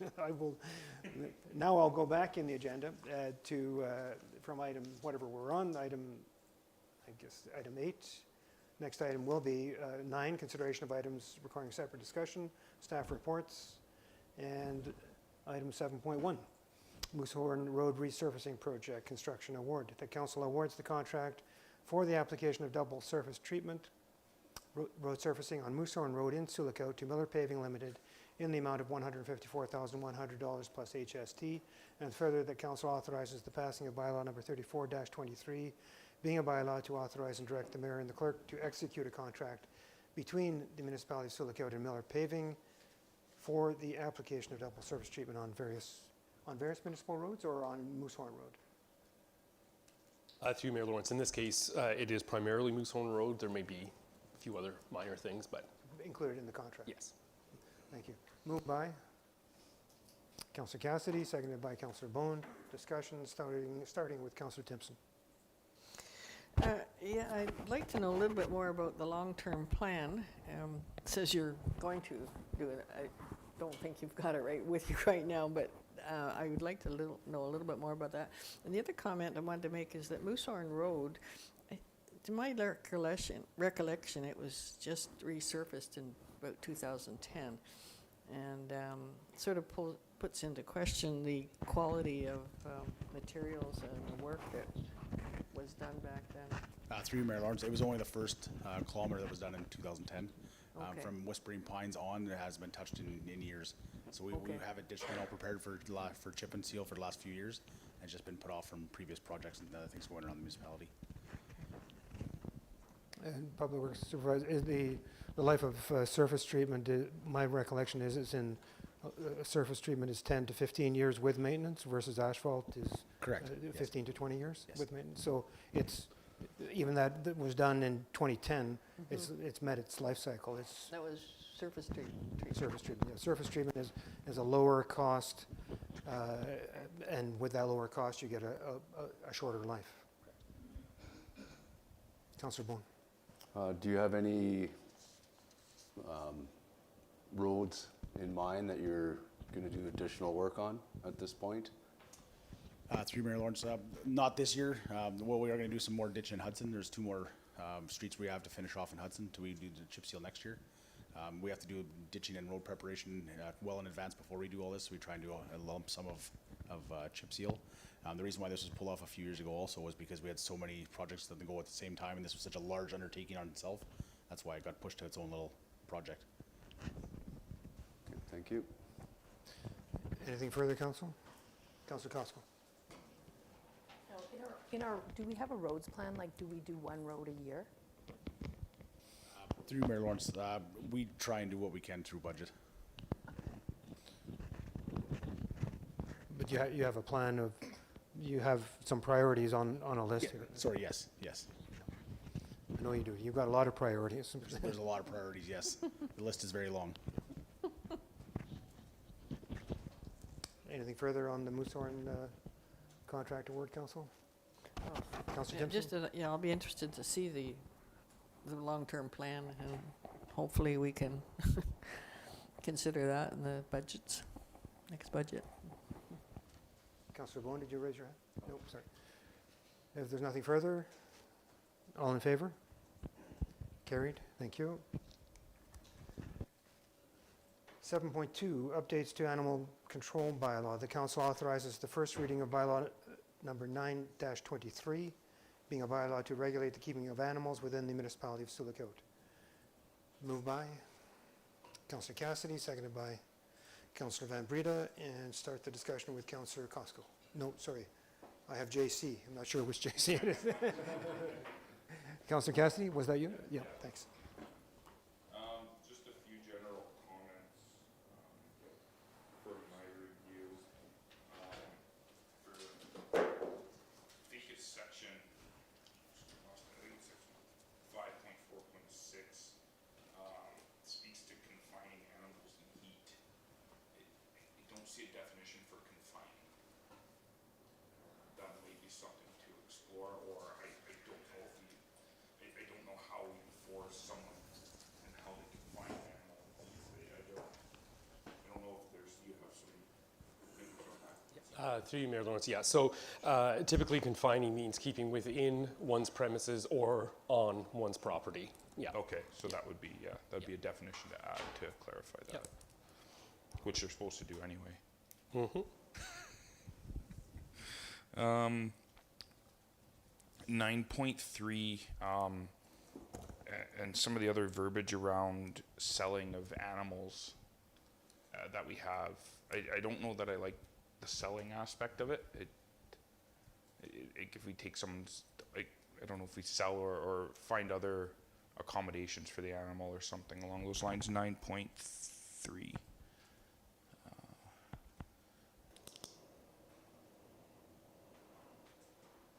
Which may sell or dispose of it if deemed fit. I don't know that I like the verbiage around selling of animal. I don't know how I know it's something we can exercise our discretion on. I just don't know that it Through you, Mayor Lawrence, this is part of the original bylaw from 2006. To the best of my knowledge, in that time, we have never sold an animal. We have, if I may, we do have an absolutely fabulous working relationship with Sioux Looks Out for Paws, the animal rescue, and they actually. Pretty much after the way our arrangement and the way the bylaw is written, we are responsible for any animals that we impound for the first 3 days. And after that, if they haven't been returned to their owners, PAWS then takes on the responsibility for those animals, and they work to find them homes. They also cover the costs of having them spayed, neutered, all that kind of stuff. So, we can look at removing that language if you like. We've never exercised that option. So, I figured that as well. I don't even think we should have it in there if it's not something we intend to ever do.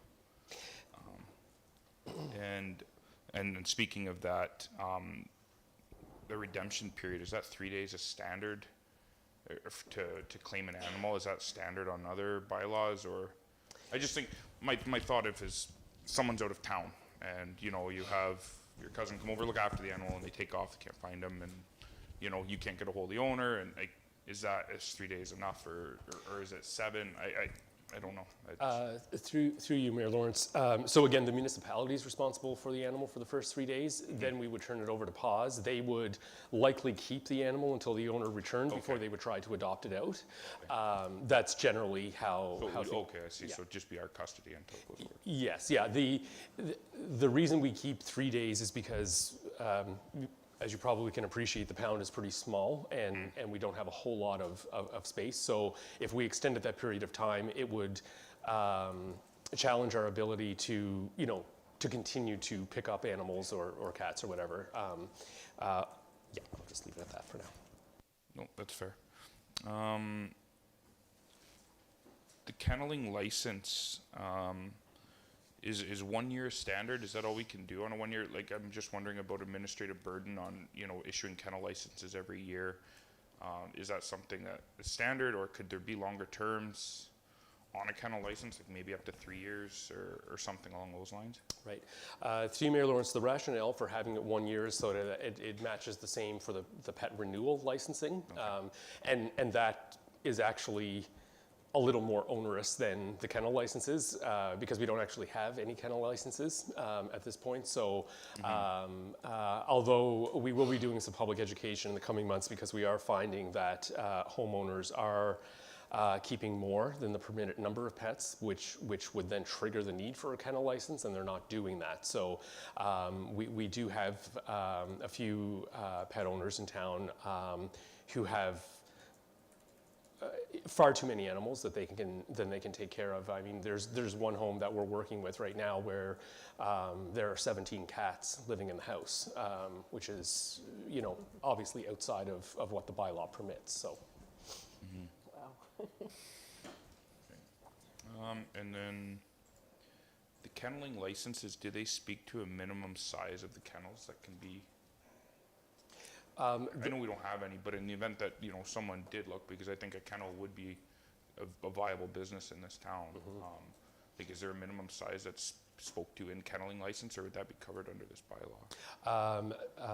Through you, Mayor Lawrence, it would likely be dealt with through a zoning bylaw. It would have to meet certain setbacks. It would have to, you know, that type of thing. So it would likely be regulated through that fashion. Right now, there's no specific parameters around that because we, you know, especially if you're looking at it through the sense of a business, we try not to regulate that too much. But it would be something that I could certainly have a discussion with the development services manager about in terms of, is that something that's covered in the zoning bylaw with respect to setbacks and size and that type of thing? Yeah, I just, yeah, it was just a question I asked myself when I went through that, so that'd be appreciated. And that's all I have for you, Mr. Clerk. So. Thank you. Councillor Van Breda and then Councillor Timpson. Yeah, just one quick question. How much room do we have at the pound for dogs and cats? And it's dogs and cats, right? The pound. How much like room is there?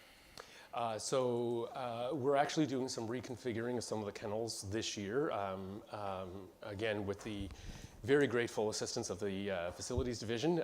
They're helping out to make some minor renovations to the pound. So we're looking at sort of splitting some of them so that we can, because the cats obviously don't need as large a pen as the dogs do. So we plan on, so right now there is about 18 kennels, but some of them have been subdivided for cats. So we've also recently learned, and there will be more information coming to council on this in the coming months, but through a recent experience in dealing with a very aggressive dog, we identified some pretty significant limitations of our pound. So staff will be bringing forward some requests and recommendations to council for the 2024 budget to address some of those limitations. And I won't belabor that point right now, but just wanted to give council a heads up that there is some work that needs to be done there to protect the volunteers, the public at large, and of course our staff. Yeah, I think, yeah, I guess like my one, I thought was that just like, I guess we are keeping the dogs and cats separate, right? Yeah, just to make sure that the poor kitties are not scared. Absolutely, yeah. We actually have them in separate rooms even, in addition to separate kennels, yes. Thank you. The kitties don't get scared, they just plot. How do you tell you? Councillor Timpson. Yeah, Section 40, enforcement and right of access, that seems to be a new provision. Sorry. Does the bylaw officer need permission to go into a home and inspect what's happening to an animal or to a business? Or Through Mayor Lawrence, because the bylaw enforcement officer has certain powers as a POA officer, they do have the authority to enter upon properties and/or premises to do inspections. Yes. Without permission. Correct. Without notification, without advance notification. Generally, they are notified if it's just for inspection purposes. However, if it's responding to a complaint, prior notification isn't required. Okay. Anything further? And that's not reflected in there. I wonder if it should be. In terms of their authority to do that? Yeah, about the prior notification of the complaint. Yeah, I'm not sure. Like, there's other legislation that covers that. I see the chief building official and manager of development services has a comment.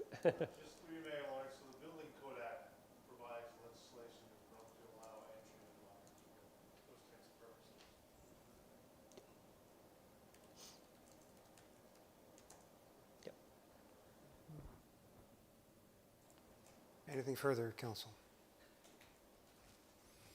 Just a question on, just jumping off on what Councillor Cassidy's canneling. Is there any other provincial statute or regulation, I'm thinking Department of Agriculture rings a bell, that covers kenneling, or it may cover kenneling? Through Mayor Lawrence, yes. So there's actually several pieces of provincial legislation that also regulate these matters. So first of all, there is what's called the Dog Owners Liability Act, DOLA, which talks about aggressive dogs and fines and and all that kind of stuff. But you are also correct that the Ministry of Agriculture, Food and Rural Affairs also does provide guidance and directives with respect to the keeping of certain types of animals and how they must be kept with respect to animal welfare. So it doesn't fall entirely within municipal bylaws or whatever. We will reference. Correct. Okay. If it ever comes, and just administrative clarification. This is a first reading of this bylaw tonight? Through Mayor Lawrence, yes. So for most of our regulatory bylaws, which the animal control would be, we typically provide first reading so that council understands what's being proposed by staff and gets to have first kick of the can, if you will, with respect to comments and revisions. Then we typically advertise for public comment because this does impact the residents very, very directly. So then we would open this up for public comment for a month or so, or a few weeks, and then we would bring another report back, sort of outlining input from the public, and whether or not further revisions, additions, deletions be made to the bylaw, and then it would have a second, third, final reading, and then it would come into force. Now, there's also, of course, what would also come with the second report is the updated set fine schedule, because that will need council's green light as well. And then there's a period of time where those set fines then don't come into effect until they're approved by the Ministry of the Attorney General. So there's a bit of a process to follow. Very good. I just wanted to clarify that, for council, this is your first kick at the can, and it will be coming back to the council table after the okay. Very good. Having said that, I will call for the vote for the, am I calling? Yep, we had this motion on the floor, then it will become a bylaw. So all in favor? Carried. Thank you. 7:20, I'm not sure, we've been 2 hours, and I'm guessing we have an hour and a half or two to go. I'll just declare a 5-minute break and come back at 7:30 to recommence at 7:30, so it's 7 minutes.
All said, we'll restart. And I believe we were at item 7.4, establishment of Healthy Community Task Force Reserve Fund. The council authorizes the passing of bylaw number 20-23, being a bylaw to establish a Healthy Community Task Force Reserve Fund. And further, the council authorizes the transfer of $10,789.36 of Healthy Community Task Force funds from the Municipality General Reserve to the Healthy Community Task Force Reserve Fund to be used by the Healthy Community Task Force for the sole purpose of supporting its activities and initiatives. Moved by Councillor Van Breda, seconded by Councillor Timpson, and start the discussion with Councillor Van Breda. Just a quick question. Why $10,000? And also just like, what are some activities that this money can do? It just seems, yeah. No, oh, sorry. Through you, Mayor Lawrence, I will direct that to the clerk. Through you, Mayor Lawrence. So the money is actually the task force's money. They just don't have a bank account, so we've always held it for them. And it's always just been commingled in our general reserve. But going forward, we just think it's easier if it's in a separate bank account so that it's very clear what's theirs and what's ours. It's easier for tracking and it's more transparent. With respect to what they can use that money for, in the past it's been used to offer workshops that are open to the public on a variety of topics, or bringing in guest speakers. It's been used to support things like Family Safety Night by, contributing prizes or what have you. So I know in the past it was used to support the, there was an initiative where the Health Unit and the Healthy Community Task Force partnered to, for a program called Positive Ticketing, and the OPP were involved, and when they saw young people doing good things, they would get a positive ticket, which would be like, for an ice cream cone or a bag of chips or whatever, and so used to fund some of those types of initiatives. And going forward, I think the focus will be on using the funds to help implement the community safety and well-being plan, so whether that's more community workshops or putting together, because one of the things that's important and then I think that's missing a lot of the time is really good data. Some individual organizations have good data, but there's not a lot of pooling of that data and looking at trends. So I'd like to see some effort be put into that as well, and that could potentially come from some of these funds. So. Wow, okay. Thank you so much. You're welcome. Any other questions or comments, Council? All in favor? Carried. Thank you. Item 7.5, the 2021 municipal surplus allocation. The council authorizes that the 2021 municipal surplus of $1,474,772.75 be allocated as follows. That's up to you. We self-police on conflict of interest. One, RINC loan, $164,655. Two, flood mapping, $136,000. Funds placed in general reserved. Three, new Lost Lake Center Hudson, $300,000. Funds placed in building reserve. Four, cemetery columbarium, $36,646. Five, train station roof, $189,000. Mayfair Theatre improvements, $360,384. 7, Pelto Road drainage project, $73,624. 8, boat launch repairs, $38,000. Funds placed in boat launch reserve. 9, Lakeshore Drive, $81,000. Funds placed in road reserve. 10, 2022 facilities truck, $45,051. And 11, boat launch reserve, $50,312, funds placed in boat launch reserve. Moved by Councillor Cassidy, seconded by Councillor Van Breda. Discussion starting with, once again, I have JC. So I'm going to assume since, maybe I wrote that down for the conflict of interest. I'm not sure. I'll just, it was you, okay. Sorry, I'm going to have to change that. I guess my only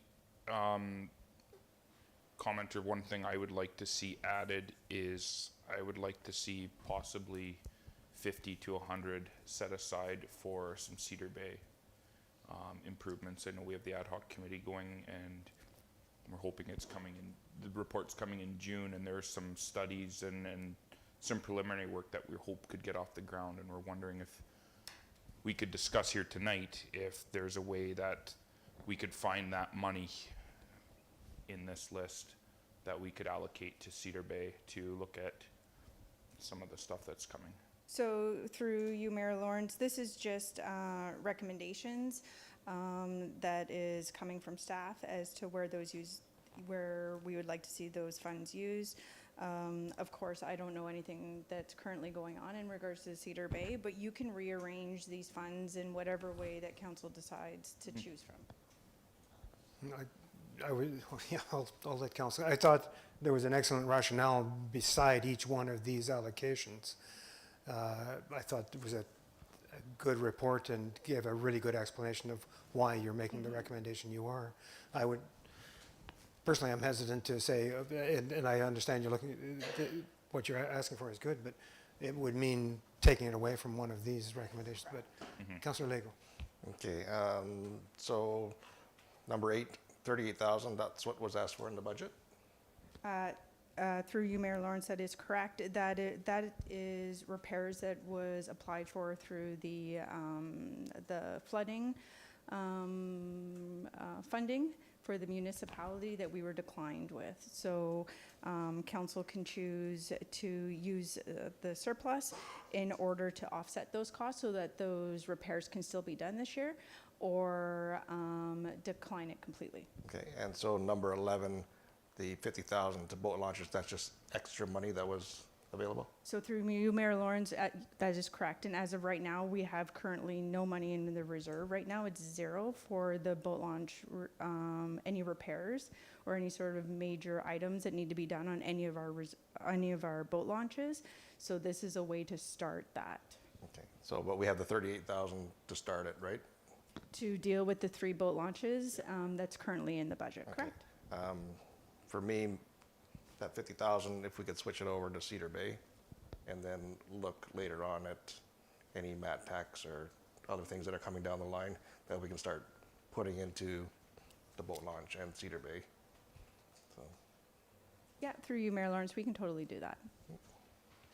just a suggestion. Yeah. Once we've, council will decide, yeah.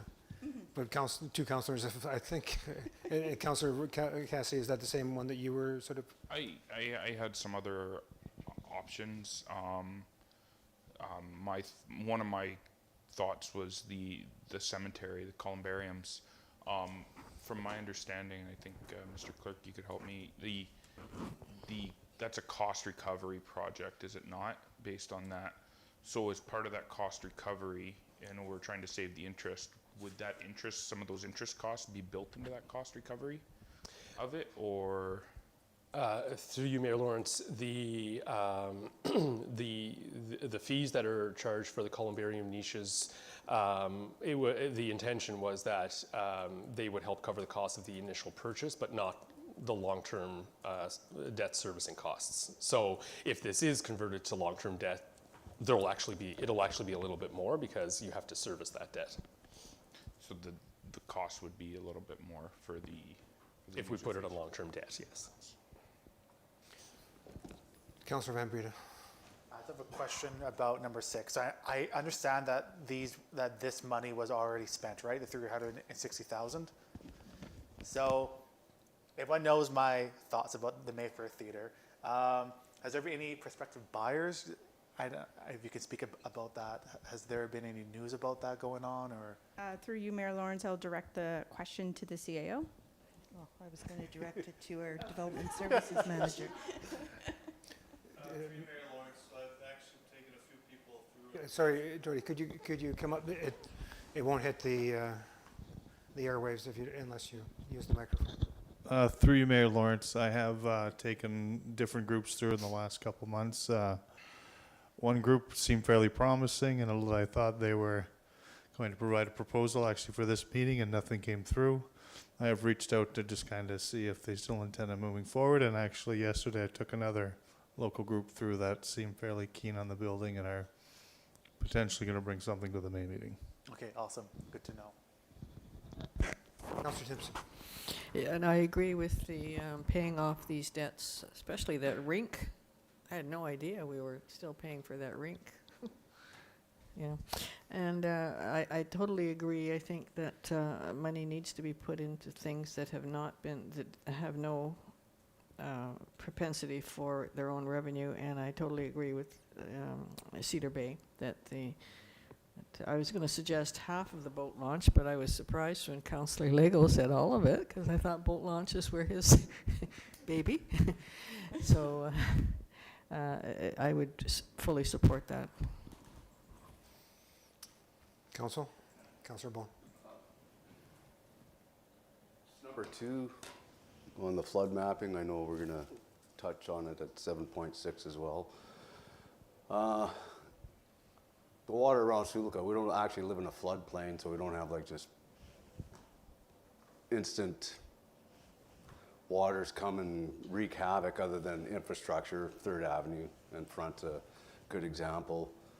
The water just comes up slowly. You may not have thought that last year when the flooding happened, but I'm just wondering, I just like a better explanation on how it's going to help us respond if we have a flood like last year. So unfortunately, we're going to talk about an item that it's coming after on the agenda, but that's just go ahead and do it. Yeah. Yep. Through you, Mayor Lawrence, I'd like to defer it to our Development Services Manager. He's better able to speak to this.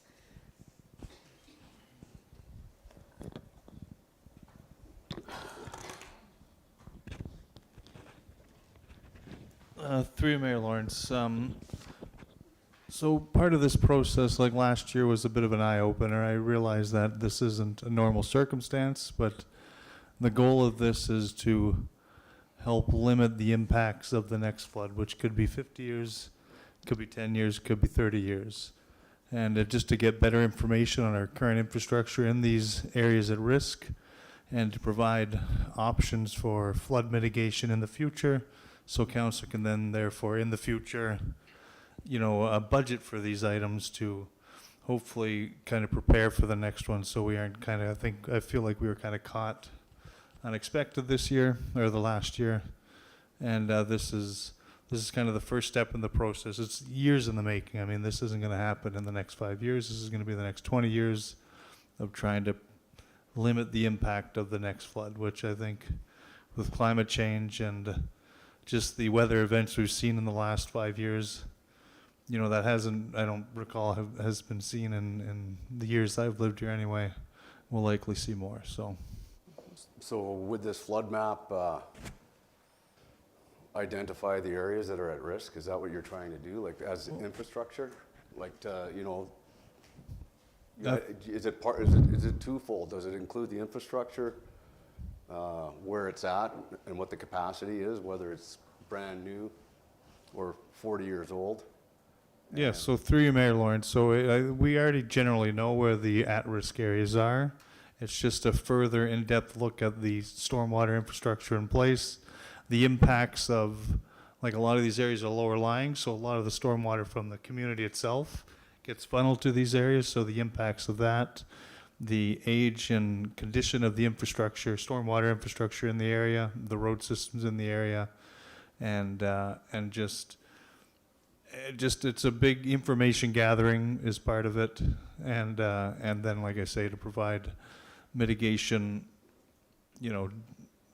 just mitigation methods for, that can be planned for down the road if council goes for that or approves that. So that pumping station by Moscatos Marina, was that being compromised? Like, what was going on there? And how much, if that failed or got destroyed, to replace that? Through you, Mayor Lawrence, I don't know if that was affected by the flooding. Okay. I don't believe it was. It was, yeah. Yeah, through you, Mayor Lawrence, yes, it was affected.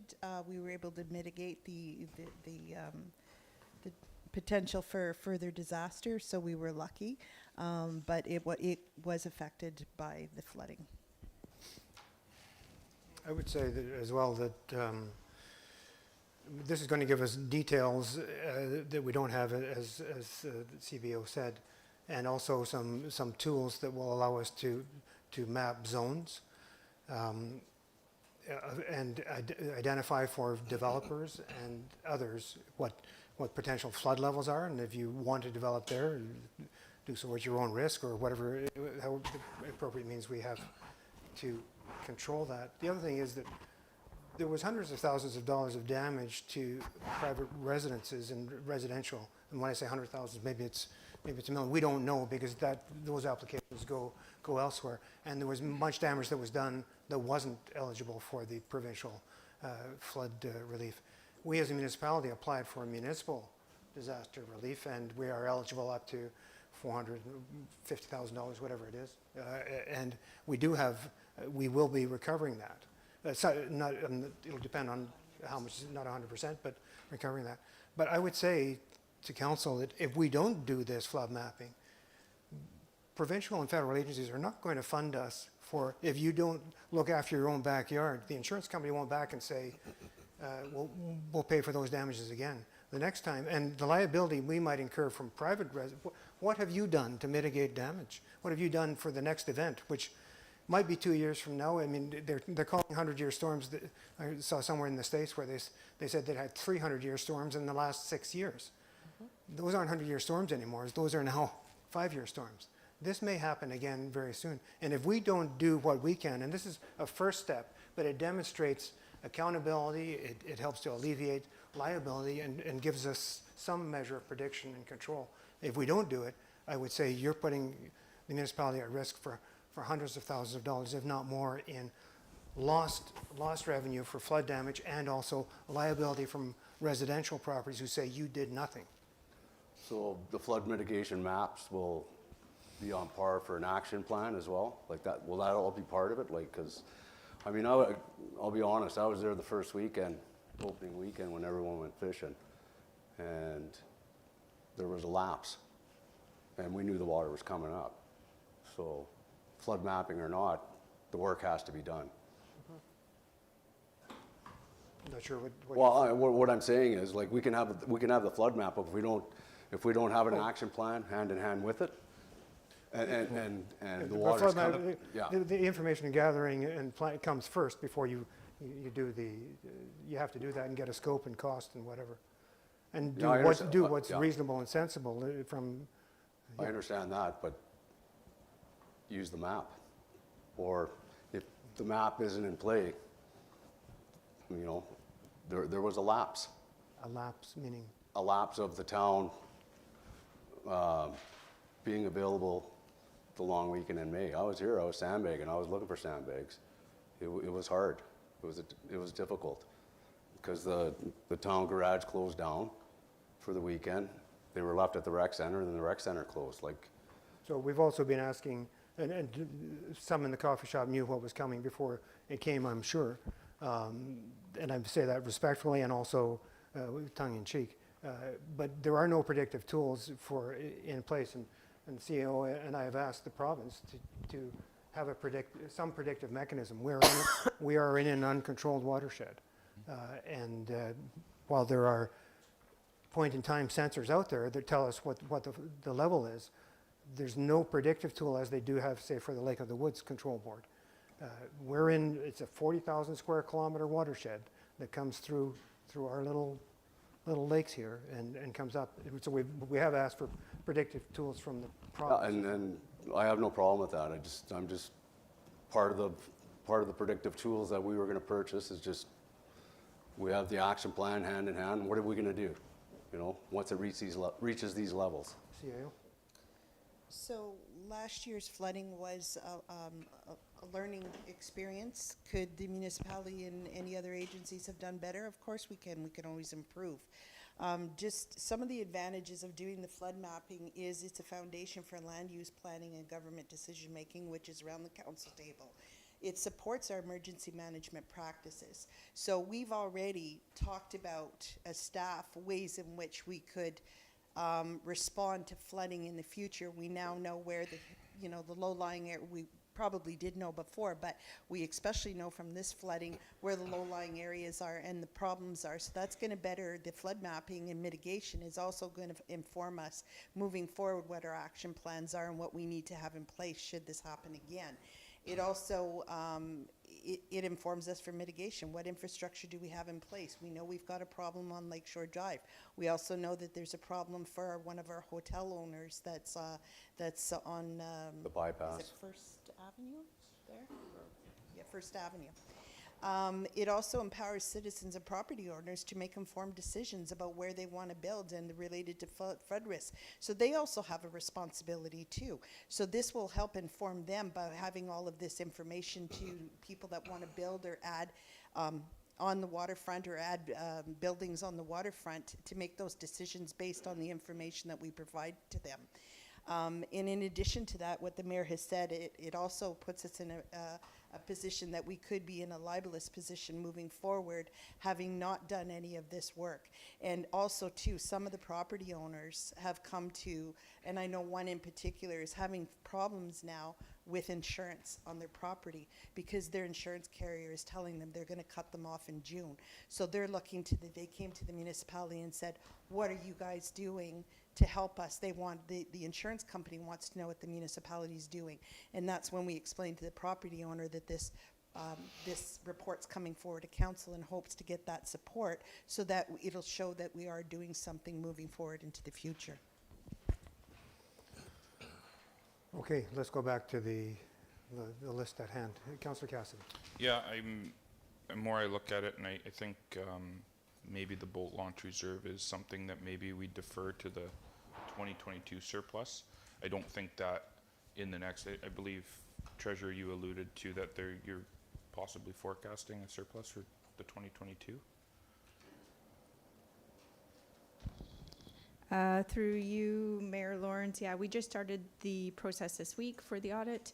It's going extremely well, and it looks like there would be some sort of a surplus. I'm yet to give out that number because audit has just started.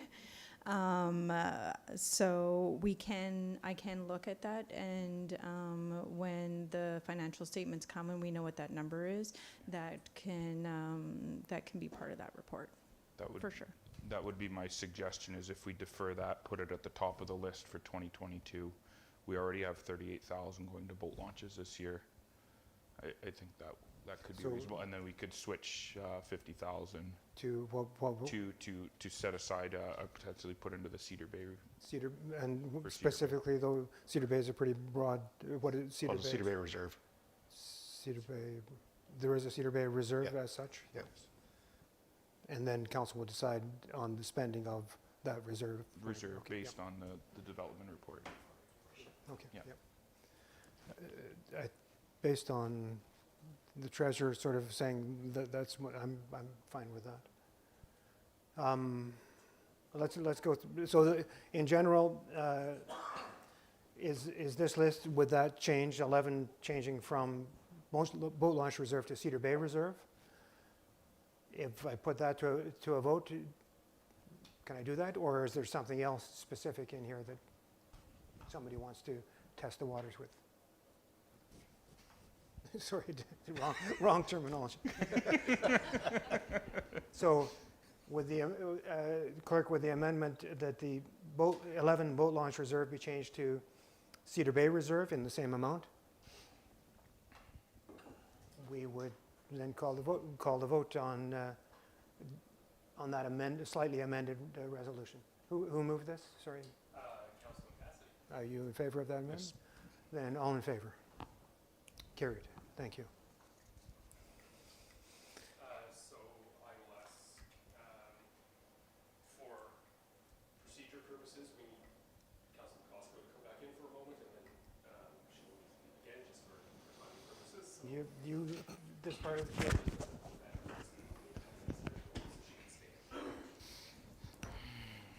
She can stay, yeah.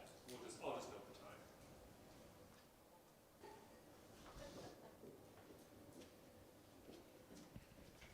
You're in and you're out. I can proceed? Item 7.6, flood mapping mitigation study for Sioux Lookout.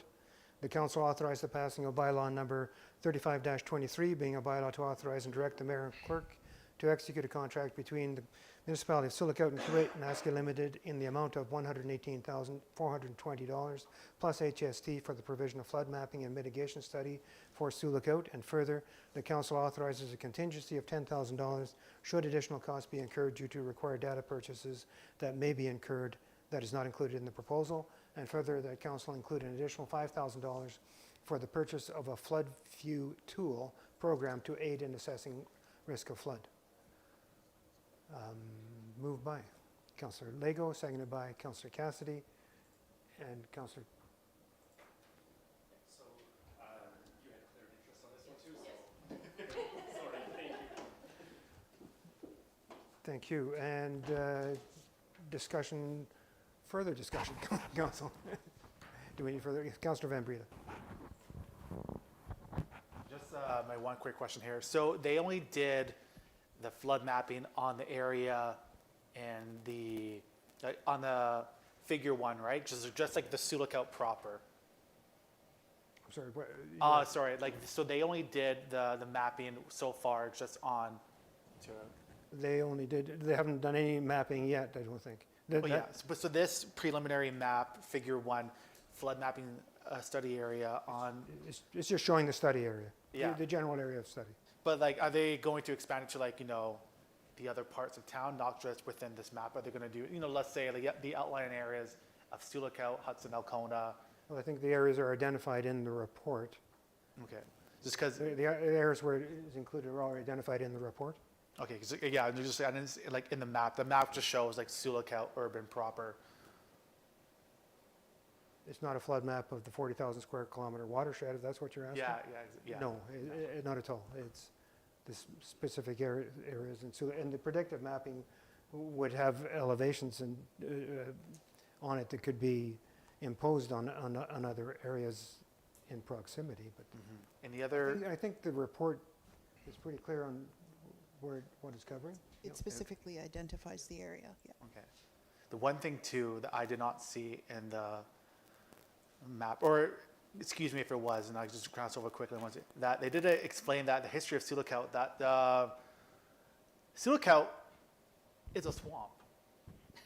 No, it's not. But There are swampy areas within Sioux Lookout. Sioux Lookout is not a swamp. No, not the whole. Not saying the whole, the whole area, but most of the what we've seen is swampish land. It is. Sorry, most of Sioux Lookout is swampish land? No, just most of the area that was flooded last year. You tell that talking with people who've been here longer, have family members, and stuff like that too. They always mention that most of this area that we've seen, the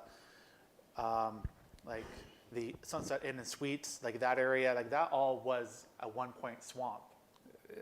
You've said most of, start off with Sioux Lookout as a swamp, then most of. I'm not saying most of Sioux Lookout. I wouldn't define the area on Lakeshore Drive where there was flooding as swamp. It's low-lying area adjacent to the lake. It's low-lying. A lot of this area. It never was a swamp, no. What this, in the area around the Sunset Inn and Suites, talking about a few people who have been here that, I was told that this area was mostly swamp area.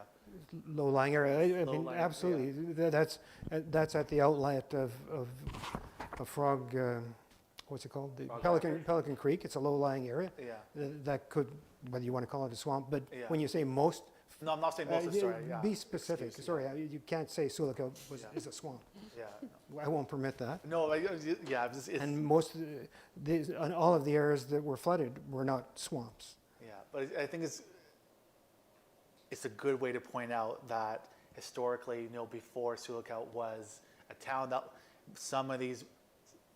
not all of Sioux Lookout, some of these low-lying areas that are now have been built on were swamp. So. There were some wetlands and there's some Yeah. areas that are adjacent to lakes that just because it's in the littoral area doesn't make it a swamp. It's adjacent to a lake. It's lakeshore. Okay. So I'm sorry, I'm No, it's not sure yes. what the point you're trying to make, but I'm pushing back against some of your statements. Yeah. No, I will accept stuff that I shouldn't say most of Sioux Lookout. Yeah, Sioux Lookout's pretty big, but to talk about the like historical aspect of it before So- it was developed. And where's this leading? What's the, Just like it would be nice going forward when we do have a flood mitigation and flood mapping to speak about the historical area, what it was before it was well, developed. it's an engineering project, it's not a sort of a, I mean, I don't think that we can add that. Yes, it's not. Councillor Cassidy. If it was historically a swampland, it's still gonna be a swampland, it's still gonna be a low-lying area, it's not gonna change. The low-lying areas are areas where water retains or backs up most likely, or quicker, and that's what we saw, is because the water levels rose so fast, these areas that, yes, they were water retention areas, water holding areas, they backed up because of the water levels rising. That's just how things work, so. Councillor Lego. And just the people that built that Sunset area, they knew what they were building on. Because I knew the owner, so. Councillor Timpson.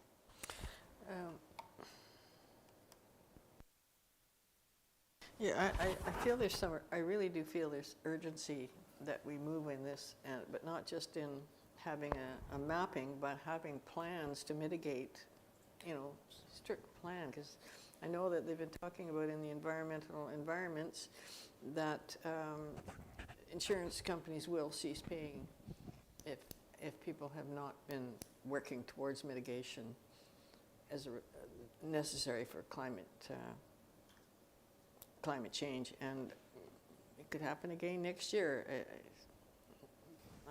I think it has. I think we have to start right now. I think this is the start. This is step one. Yeah. Getting so we can make informed action plans, et cetera. Councillor Cassidy. I was going to say the same thing. You can't make a plan until you have the information, and this is how we're gathering the information. We sat here with I can't remember that the day we sat here with 20 plus people concerned, like prominent citizens here, and they that was the one comment we heard. It's like, where is this, or how do we do? Well, this has never happened before, so we didn't know how to respond. We did what we could, how we could, the best we could, but like the CIO said, this was a learning experience, and now part of that learning experience is to assess what the good, the bad, and look for ways to improve, and that having this flood mapping is a way to improve, and you can't just go out and start a plan until you have the information. No, but we have to have a plan at the end of this. This is Yes, what I'm saying. Yeah. And that's what this will feed, is a plan and how we do it. We're not just going to make a map and just put it on the shelf. I think it'll feed that, and what infrastructure is at risk, and what infrastructure, and that will probably feed into public works and our asset management plan, and based on some of this stuff and how we manage that going forward. So I think that's what this is going to do. CIO. Just to go back to the appendix or the Schedule A to the bylaw for the actual work. If you look under Task 4 and Task 5, Development of Flood Protection Options, Evaluation of Flood Mitigation Options, and Cost Estimate Preparation. So they're going to provide options to us in order to help in certain areas to mitigate some of the issues, especially Lakeshore Drive, Pelto Road, First Avenue by the Sunset Inn and Suites, some of those areas, and they'll provide Class D estimates so that we'll be informed as to what it is we should be looking at to mitigate some of the flooding will happen no matter what, but what can we do for our infrastructure and our storm sewers and our drains and so on and our roads to help further mitigate it so that properties don't flood even worse than they did this year.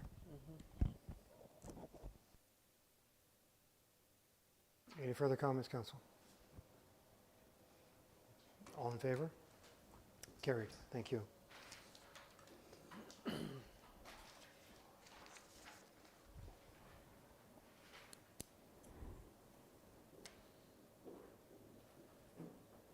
The next item on the lifted agenda, Clerk, I have is 7.8, zoning bylaw, and you can read the bylaw, and then I think there's another conflict here, yeah.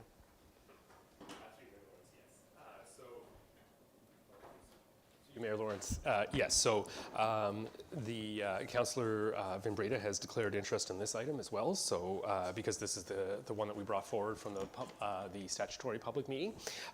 So in accordance with the procedure bylaw, Councillor Van Breda will step out for a couple of minutes.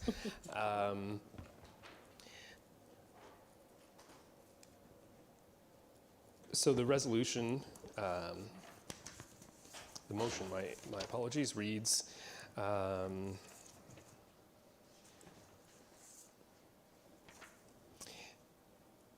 council authorizes the passing of bylaw number 28-23, being a bylaw to amend bylaw number 85-18, being a comprehensive zoning bylaw for the corporation of the municipality of Sioux as amended, and this is respecting Slifna's application for 2 Sturgeon River Road. Thank you. The mover, please. Councillor Cassidy, seconded by Councillor Costco. And discussion. Councillor Cassidy. Just JC again. So I had a few more comments, but I didn't feel that the public hearing was the right place to discuss them because basically I believe with the way the report is presented now and what it is, there is nothing in our official plan that would prevent Slifna from acquiring, or another organization, I shouldn't just say Slifna, but from purchasing the Forest Inn, for example, and converting it to another hostel. Through you, Mayor Lawrence, yes, that is correct. And then they could, so my concern here is we have some principles within our official plan, speaking to diversified economies, speaking to tourist destinations.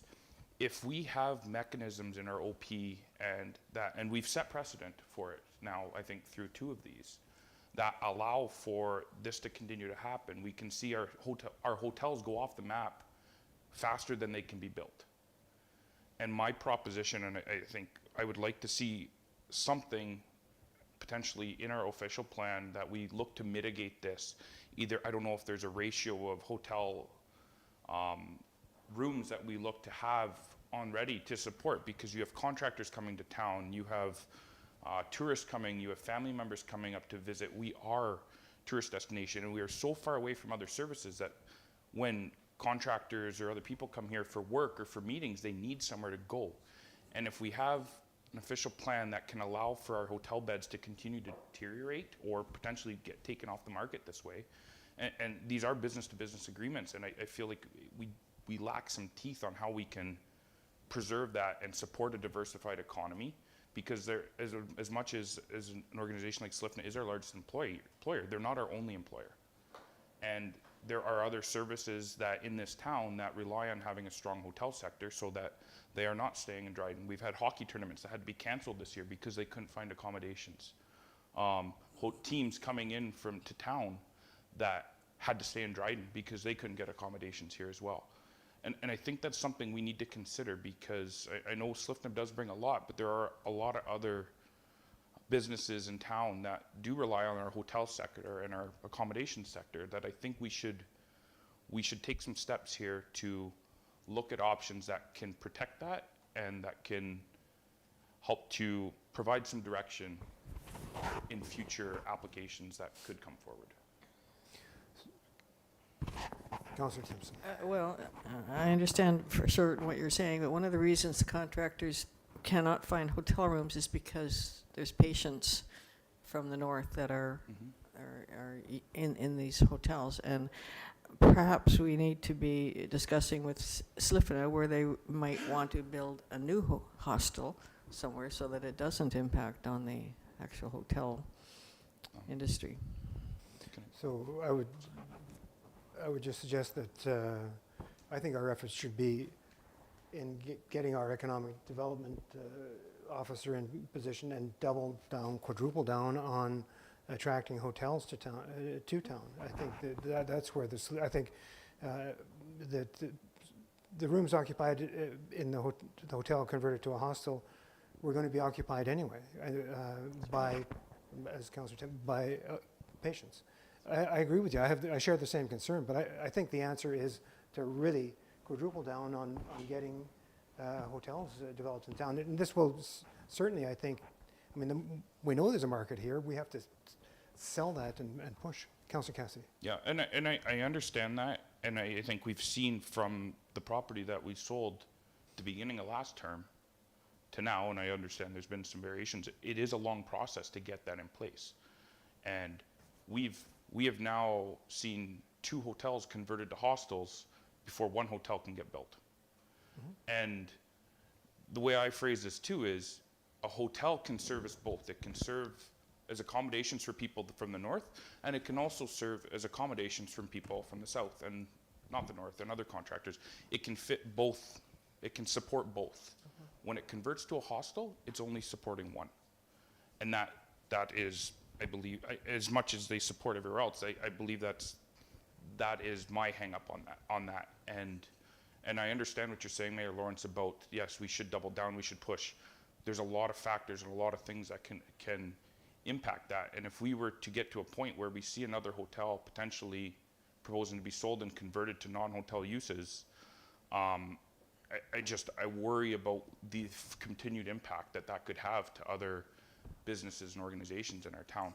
And as much as you know, the north has to send people out, or sorry, SLIFNA and other organizations have to accommodate people elsewhere. Well, we see that with another, sorry, as much as SLIFNA has to put people out of town or accommodate people out of town in Dryden or Ignace, by losing another hotel, now all those other contractors and people that would have been coming here and potentially staying at that hotel, now they're doing the same thing. It's a conundrum I think we are in, but I would like to explore options or some language in our official plan that might look to address some of this. Councillor Costco. The reality is, like Karen said, they have 330 rooms. So they needed 330 rooms last night. So they have, even if they were hotels, they would still all be booked and people would be forced to go to Dryden. Unless we can get our capacity over and above, you know, up to 500 rooms, you know, so like Mayor Lawrence said, we have to double down with that economic development officer, and we have to get those hotels built. And part of it too is the making sure that we have commercial land that is suitably available and serviced, suitable for hotel development. That's our job as a council to, and that's, you know, Bigwood, that's Hillcrest, that's the piece of land that we do have right now. That's where council, I don't think personally, Councillor Cassidy, it's council's role to regulate private industry, tell somebody they can't sell their hotel. I think if somebody owns a hotel and they sell it and a new owner wants to apply to us for, I share your concern in we need more hotel rooms. I'm not so sure that the official plan is the way, and regulating and putting a cap on hostel development is the way to do it. Just and that's the thing. I'm putting this out there for discussion because, like I say, if this continues before we can get, like, if the Forest Inn was to sell, what do we do then? What do we, and I think, what about if you have an organization that, you know, you need HVAC servicing, you need this and that, now your contractor has to stay in Dryden to come up and serve it, like, you know, if they come in from Thunder Bay, they have to book a hotel room in Dryden, come up, or it just, I'm worried about where this could lead long term, and I understand, yes, we need action, we need hotels, but those take years, and like I said, we've seen 2 hotels go before we can get 1 built, so. And we don't build hotels, we facilitate, we encourage, we control, and whatever. So before we can get one built is like we don't build it. Yes, before one can get built in Sioux. Sioux, did you have a comment? Just very quickly, council knows we're working hard on Hillcrest to get that up and moving, and hopefully something will start there this year. Also, the hotel development on Sturgeon River Road, they're very, very close to starting. According to our development services manager, he just reached out to the proponent this past week. And again, it's also contingent on our linear infrastructure getting the services to the site. So staff are working really hard on that. We have the proponents that are very interested in building hotel development in Sioux Lookout. That's not the issue. It's getting to that point where the lots are serviced and to facilitate that. They can't start building until we have the linear infrastructure there. So I think the official plan discussion, when there's an official plan, full review every 10 years and every 5 years as an update, what comes up, what's on our horizon for official plan? Through you, Mayor Lawrence, the official plan can be amended at any time by council or by an individual approaching council with an application. It's only that we are legislated to update or to create a new official plan every 10 years. So council could certainly ask staff to look at options to initiate something with the initial plan sooner than that. But 10 years is the requirement that we have by the province with our planning process at this time. Okay, thank you. Okay, and sorry, Councillor and maybe the official plan, I don't know, maybe it isn't the place. And then this is where I open the or look for your input as well. You guys are the professionals who work in this. It's like, is there any precedent set for this? I feel like this is probably something that no other communities have had to face or had issues with, but it's just, is there anything that we could do to manage that or to look at that or? Through you, Mayor Lawrence, I just did want to speak to, regarding a mechanism to help kind of control or limit the ability to convert these hotels into hostels. So our zoning bylaw does not permit a hostel in the highway commercial zone, which is a very similar use to a hotel. So from a land use planning perspective, it's hard for us to not recommend to support an application like this because the use is very similar in nature to a hotel. And we can't, people zone, we can't say because it's for, medical for the north versus, hotel users from the south, we can't have that in a report saying that we don't agree with it because it's not for, it's not for, it's hard. We can't people zone. And we do have the mechanism in that we could have had permitted hostels in the highway commercial zone, and then they wouldn't have to go through this process at all. Yeah, and I don't think the issue is the hostel and permitting the hostel. The issue is we don't have enough hotel rooms, and we need more. So it's not. I think this is. I welcome the Slifna having another hostel. That's fine, absolutely. But hotel rooms is the issue at hand, and I think that's where we should focus is on getting more hotel rooms. Councillor Timpson and Councillor Bull. And I would think too, sitting down with Slifna and saying, would you like to build another hostel and where can it be? Because this is not going to go away. There's going to be more, as Monica said, the acuity of patients, the volume of patients is increasing. It's gone up 10 times since I've been here. And quite frankly, the folks from up north are far safer being in a hostel where they have security guards and I would suspect that one of the reasons hotel owners are getting out of the business is because of the difficulties involved with people here for medical issues and the problems that they face when they come here. And I think we need to be working with Slifna on that. Councillor Bone. The infrastructure, why are we waiting for the infrastructure? Do they have to pay for, I know they have to pay curb in, but why is the infrastructure not in place for that hotel? Which on Sturgeon it is in place. I thought you said we were waiting on infrastructure. Hillcrest and other for new developments, Councillor Bone. Okay. That's fully there. CIO. Just to clarify, there was a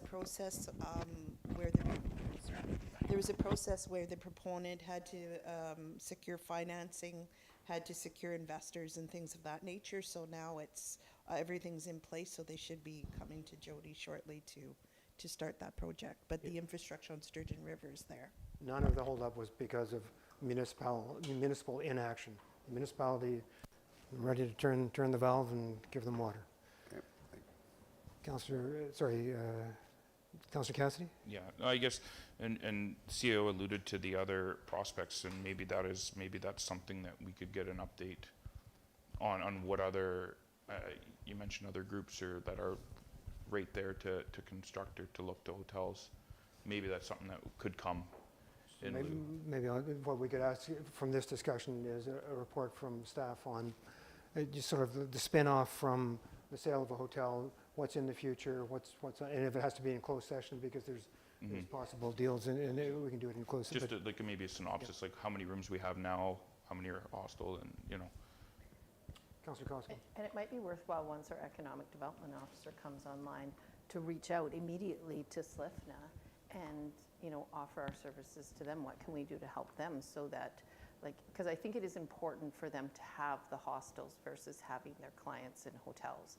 Because, just imagine yourself as a family coming in with a child or something like that and living in a hotel where they have, programs and stuff. So it's important for them to have a hostel versus a hotel where there's service and support workers and transportation and food provided and just so many issues, that they can address if they have those specific buildings for a specific purpose versus putting someone in a hotel. It's a total different lifestyle if you're there for weeks on end. So I think it's important for SLIFNA to have those buildings, and if we limit, you think of yourself, if you're someone who owns a hotel, because I had a friend who owned a hotel, a family that owned a hotel, and at a certain point you're just done, and if you're limited to who you can sell that hotel to, or you get less money for your hotel that you've put your entire life in because the municipality is limiting who's allowed to purchase your hotel, you would be livid. I think I don't want to be too specific, but often businesses sell not because they sell because the current owners need to move on in life, or they're at an aging stage where it's time to move on, and the number of buyers is quite often limited. So to restrict that is would day two of the new economic development officers? Day two. Day one, the hotels. Day two, SLIFNA. She has to find out where her office is first. Is there anything further, Council? No. Just procedurally, Clerk, we passed something with the regulatory meeting, the statutory meeting. When we do this and it comes to the council table, how open is it for discussion? Like, what is the... Through you, Mayor Lawrence, it's 100% open, because all council did, council didn't pass the bylaw at the statutory public meeting. It authorized it to be added to the council agenda for consideration of passing. So it's, it would be uncommon that something that was authorized to come forward not be approved at the council meeting, but it's not impossible. In my short life, I've never seen it happen. I've always, usually it just goes through, and if it's procedural, and I think it's for all council. It's good to know. Good, so good discussion, thanks. All in favor? Carried, thank you. And that concludes the staff report section. Bylaws? Lawrence, yes, so we have the bylaws. And I'll leave the bylaws with you because there's a few changes here. Thank you. Thank you, Mayor Lawrence. So, for various reasons, because of declarations of interest and because certain things are only getting a first reading and so on and so forth, we will split up the readings of the bylaws. So we would first ask for that bylaw numbers 20-23, 35-23, and 27-23 be read a first, second, and third time. So just to confirm, that's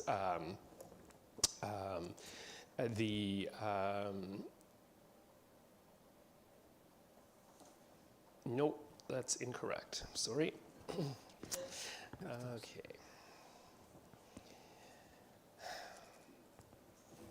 How about 9, 20? Yeah, okay. So we have bylaw numbers 20-23, 34-23, and 27-23 be read a first, second, and third time and passed. Moved by Councillor Cassidy, seconded by Councillor Bone. All in favor? Carried. Now you're going to. Okay, so for the next one, we will be asking council for first reading only of bylaw number 09-23, and that's the animal control bylaw. Moved by Councillor Lego, seconded by Councillor Cassidy. All in favor? Carried. Thank you, Mayor Lawrence. For the next one, which is 35-23, for the flood mapping, Councillor Costco did declare interest in that item, so we just asked that she don't have to leave the room, but just not vote on this item. And so we'd be asking for first, second, and third reading of bylaw 35-23. Moved by Councillor Van Breda, seconded by Councillor Timpson. All in favor? Carried. Wonderful, and thank you, Mayor Lawrence. Finally, bylaw 28-23, Councillor Van Breda declared interest in this item, so he can stay in the room but won't vote on this bylaw. And this, of course, is respecting the zoning bylaw amendment number Z01-2023. The hostel. Yep. Yes. Moved by Councillor Timpson, seconded by Councillor Lego. All in favor? Carried. Thank you.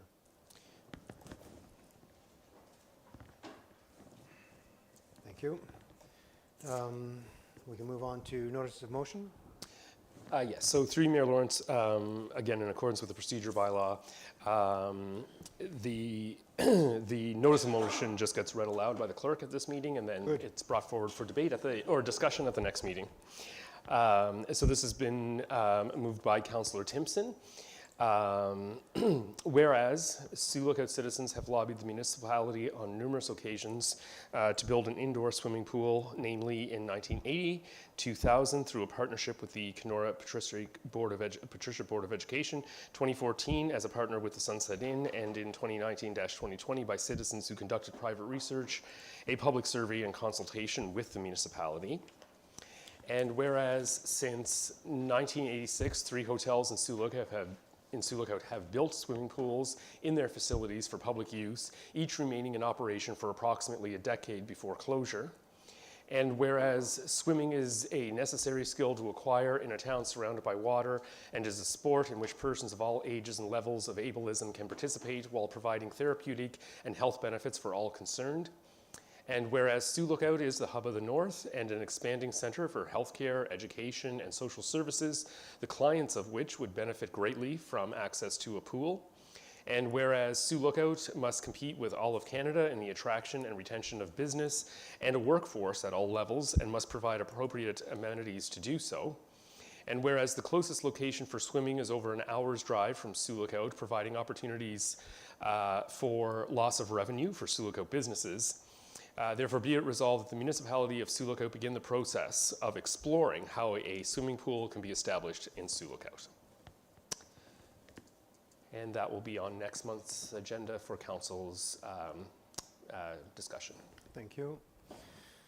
Outside resolutions. None this evening, Mayor Lawrence. Thank you. And we're into council reports. Councillor Costco.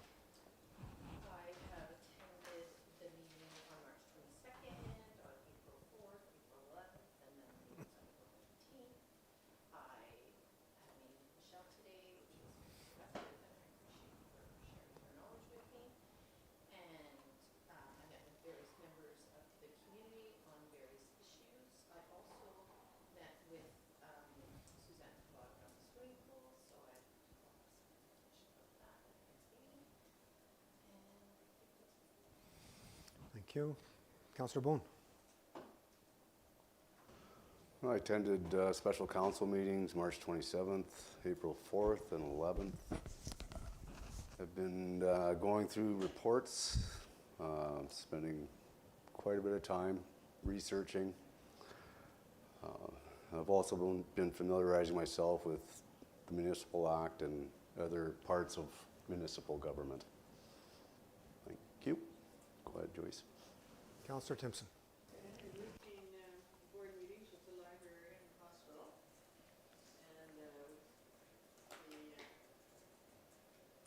environment committee, and I somehow am organizing a green team.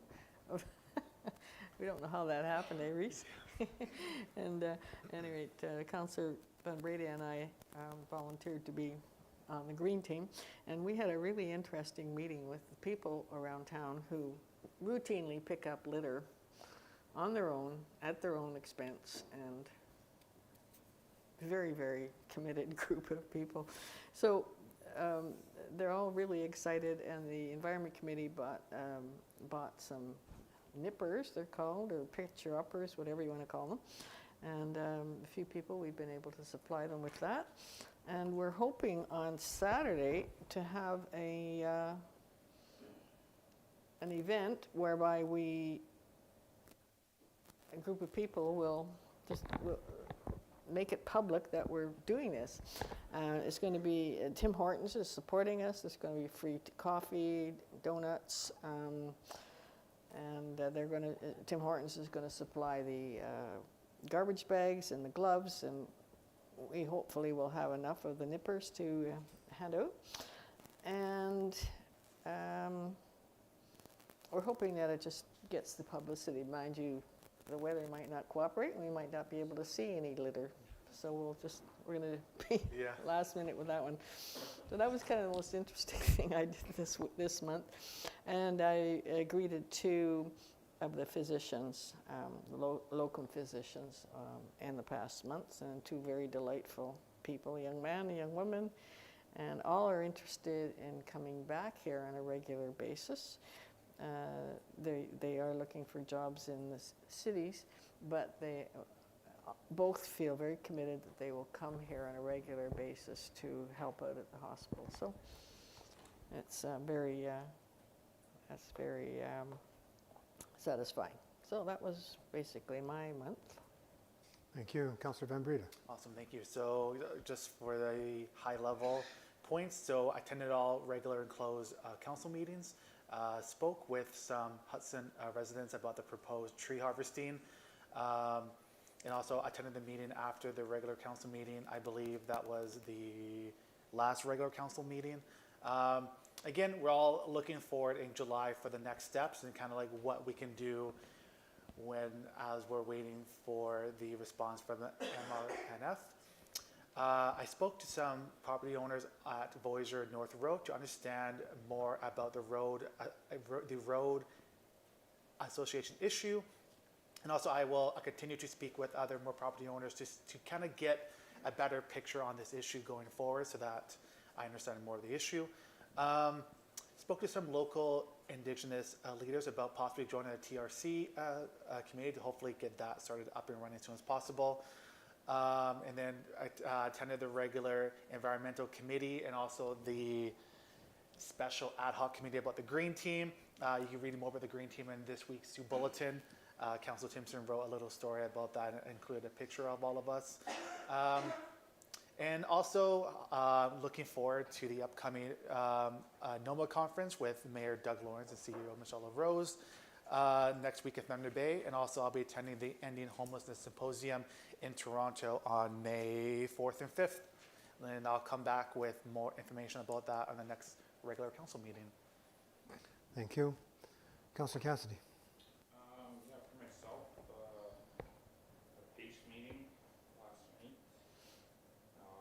and then resurrected the Cedar Bay Ad Hoc Committee today, and made some progress there. So hopefully, as I mentioned, that the draft plan, we're hoping that'll come in June, and then we can hopefully see some movement on Cedar Bay. Hydro board tomorrow as well. And as CEO alluded to, I was emailed by AMO just out of the blue and asked to join the police task force. So I accepted and I discussed with Mayor Lawrence, and we'll definitely be leaning on him for some support and insight from all the work he's done on that. So. Councillor Lego now. There, look at that. Look at that. You see? I'm an equal opportunity name caller. All the council meetings and special closed meetings, met with the mayor and the CAO, and myself met with some Hudson residents over the proposed forest management plan. And this morning we had a Cedar Bay ad hoc meeting, which went back very well. So, that's it. Very good. District Services Board, we had a board meeting, various telephone calls with the CEO about largely at the beginning of the period regarding the sobering center to get that help out there, and governance committee meeting today. Mental health and addictions on the sobering center, we'd had at the beginning of this period we had meetings with ministerial staff, KDSB and the CAO, getting that over the starting line, I guess we'd call it, rather than the finish line, getting it across the starting line. So that was good. The Winter Festival closing, attended that with councillors Timpson and Van Breda. That was at the Legion, a nice event, and the dog sled team of Dr. England and Jesse Terry was honored with a presentation there. We provided flowers to them. Health unit, we've had various telephone calls and meetings, executive committee meeting today, board meeting later this week. Police Services Board meeting CAO, and Darlene and I met with the LCBO, just sort of talking about the Sunday closures carry on, and the Monday closures carry on because they're short of staff. There's no guarantee that will continue, but it seems like it's going. They'll let us know if they're planning on opening on Monday, but into the immediate future, it's remaining a closure. Northern Ontario Transportation Task Force. This was a task force that was set up by Minister Mulrooney that I was part of over the past year. There were eight meetings, and the final report, I don't know if that's been released yet. The task force had an opportunity for final comments on it, which I made, and so at some point soon that'll be coming out, largely dealing with Highway 1117, and we got a few kicks at the can at our area of northwestern Ontario. Policing costs, the CAO and I have continued to have a few after meetings with the fixers who are doing this out of the goodness of their heart and the interest in the project. They're helping us with some letters, a follow-up letter to the minister, and a few other things that council will see when they go. The health team, the Ontario Keewatin Healing Waters Health Team. So that's the health team for Sioux Lookout, Dryden, Red Lake, Ignace, Pickle Lake, Machen, Muir Falls. It continues to meet, and I continue to participate, and participating in perhaps the Patient Family Advisory Committee is one of the areas where I might have some where I'm involved, and then on the health team as a whole, sort of trying to stay involved. It's good to see Menno Yawin is upping their involvement and engagement with the health team, which is good to see.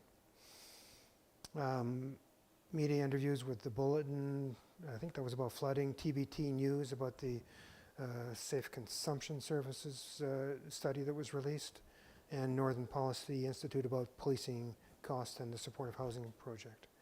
That was not really media, but they're putting together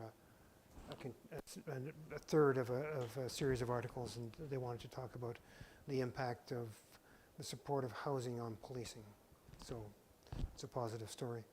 Attended the same council meetings that you all have, had a regular meeting with Eric Malillo, and had another meeting with Eric Malillo regarding seeking federal help for funding the MRI. Also had a meeting, and I did that with Dean Osmond, the CEO of the hospital, acting CEO. And Dean and I also had a meeting with Saul Mamakwe about the same thing, just trying to, we need to get federal and provincial provincial help, otherwise it's a no-go. We need their engagement with money in the capital cost. Hearst, the Hudson Forest Plan, meetings with stakeholders and staff on that, telephone calls to follow up with the Slate Falls First Nation and Lac Seul First Nation. I was pleased to see they both put in letters of support, let's say. I attended a Maniawan board meeting and made a presentation on the municipal involvement in healthcare.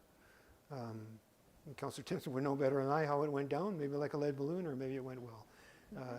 People were asking for your presentation. Yeah, and what I intend to do is take it from sort of talking notes into a format that, did we circulate that to council, or no, yeah. I'll try to make it in a presentable It was format. already sent around to the board. Okay, they just photocopied what okay, very good. Maniawan Foundation MRI Committee, attending meetings with that, various constituent telephone calls and follow-ups.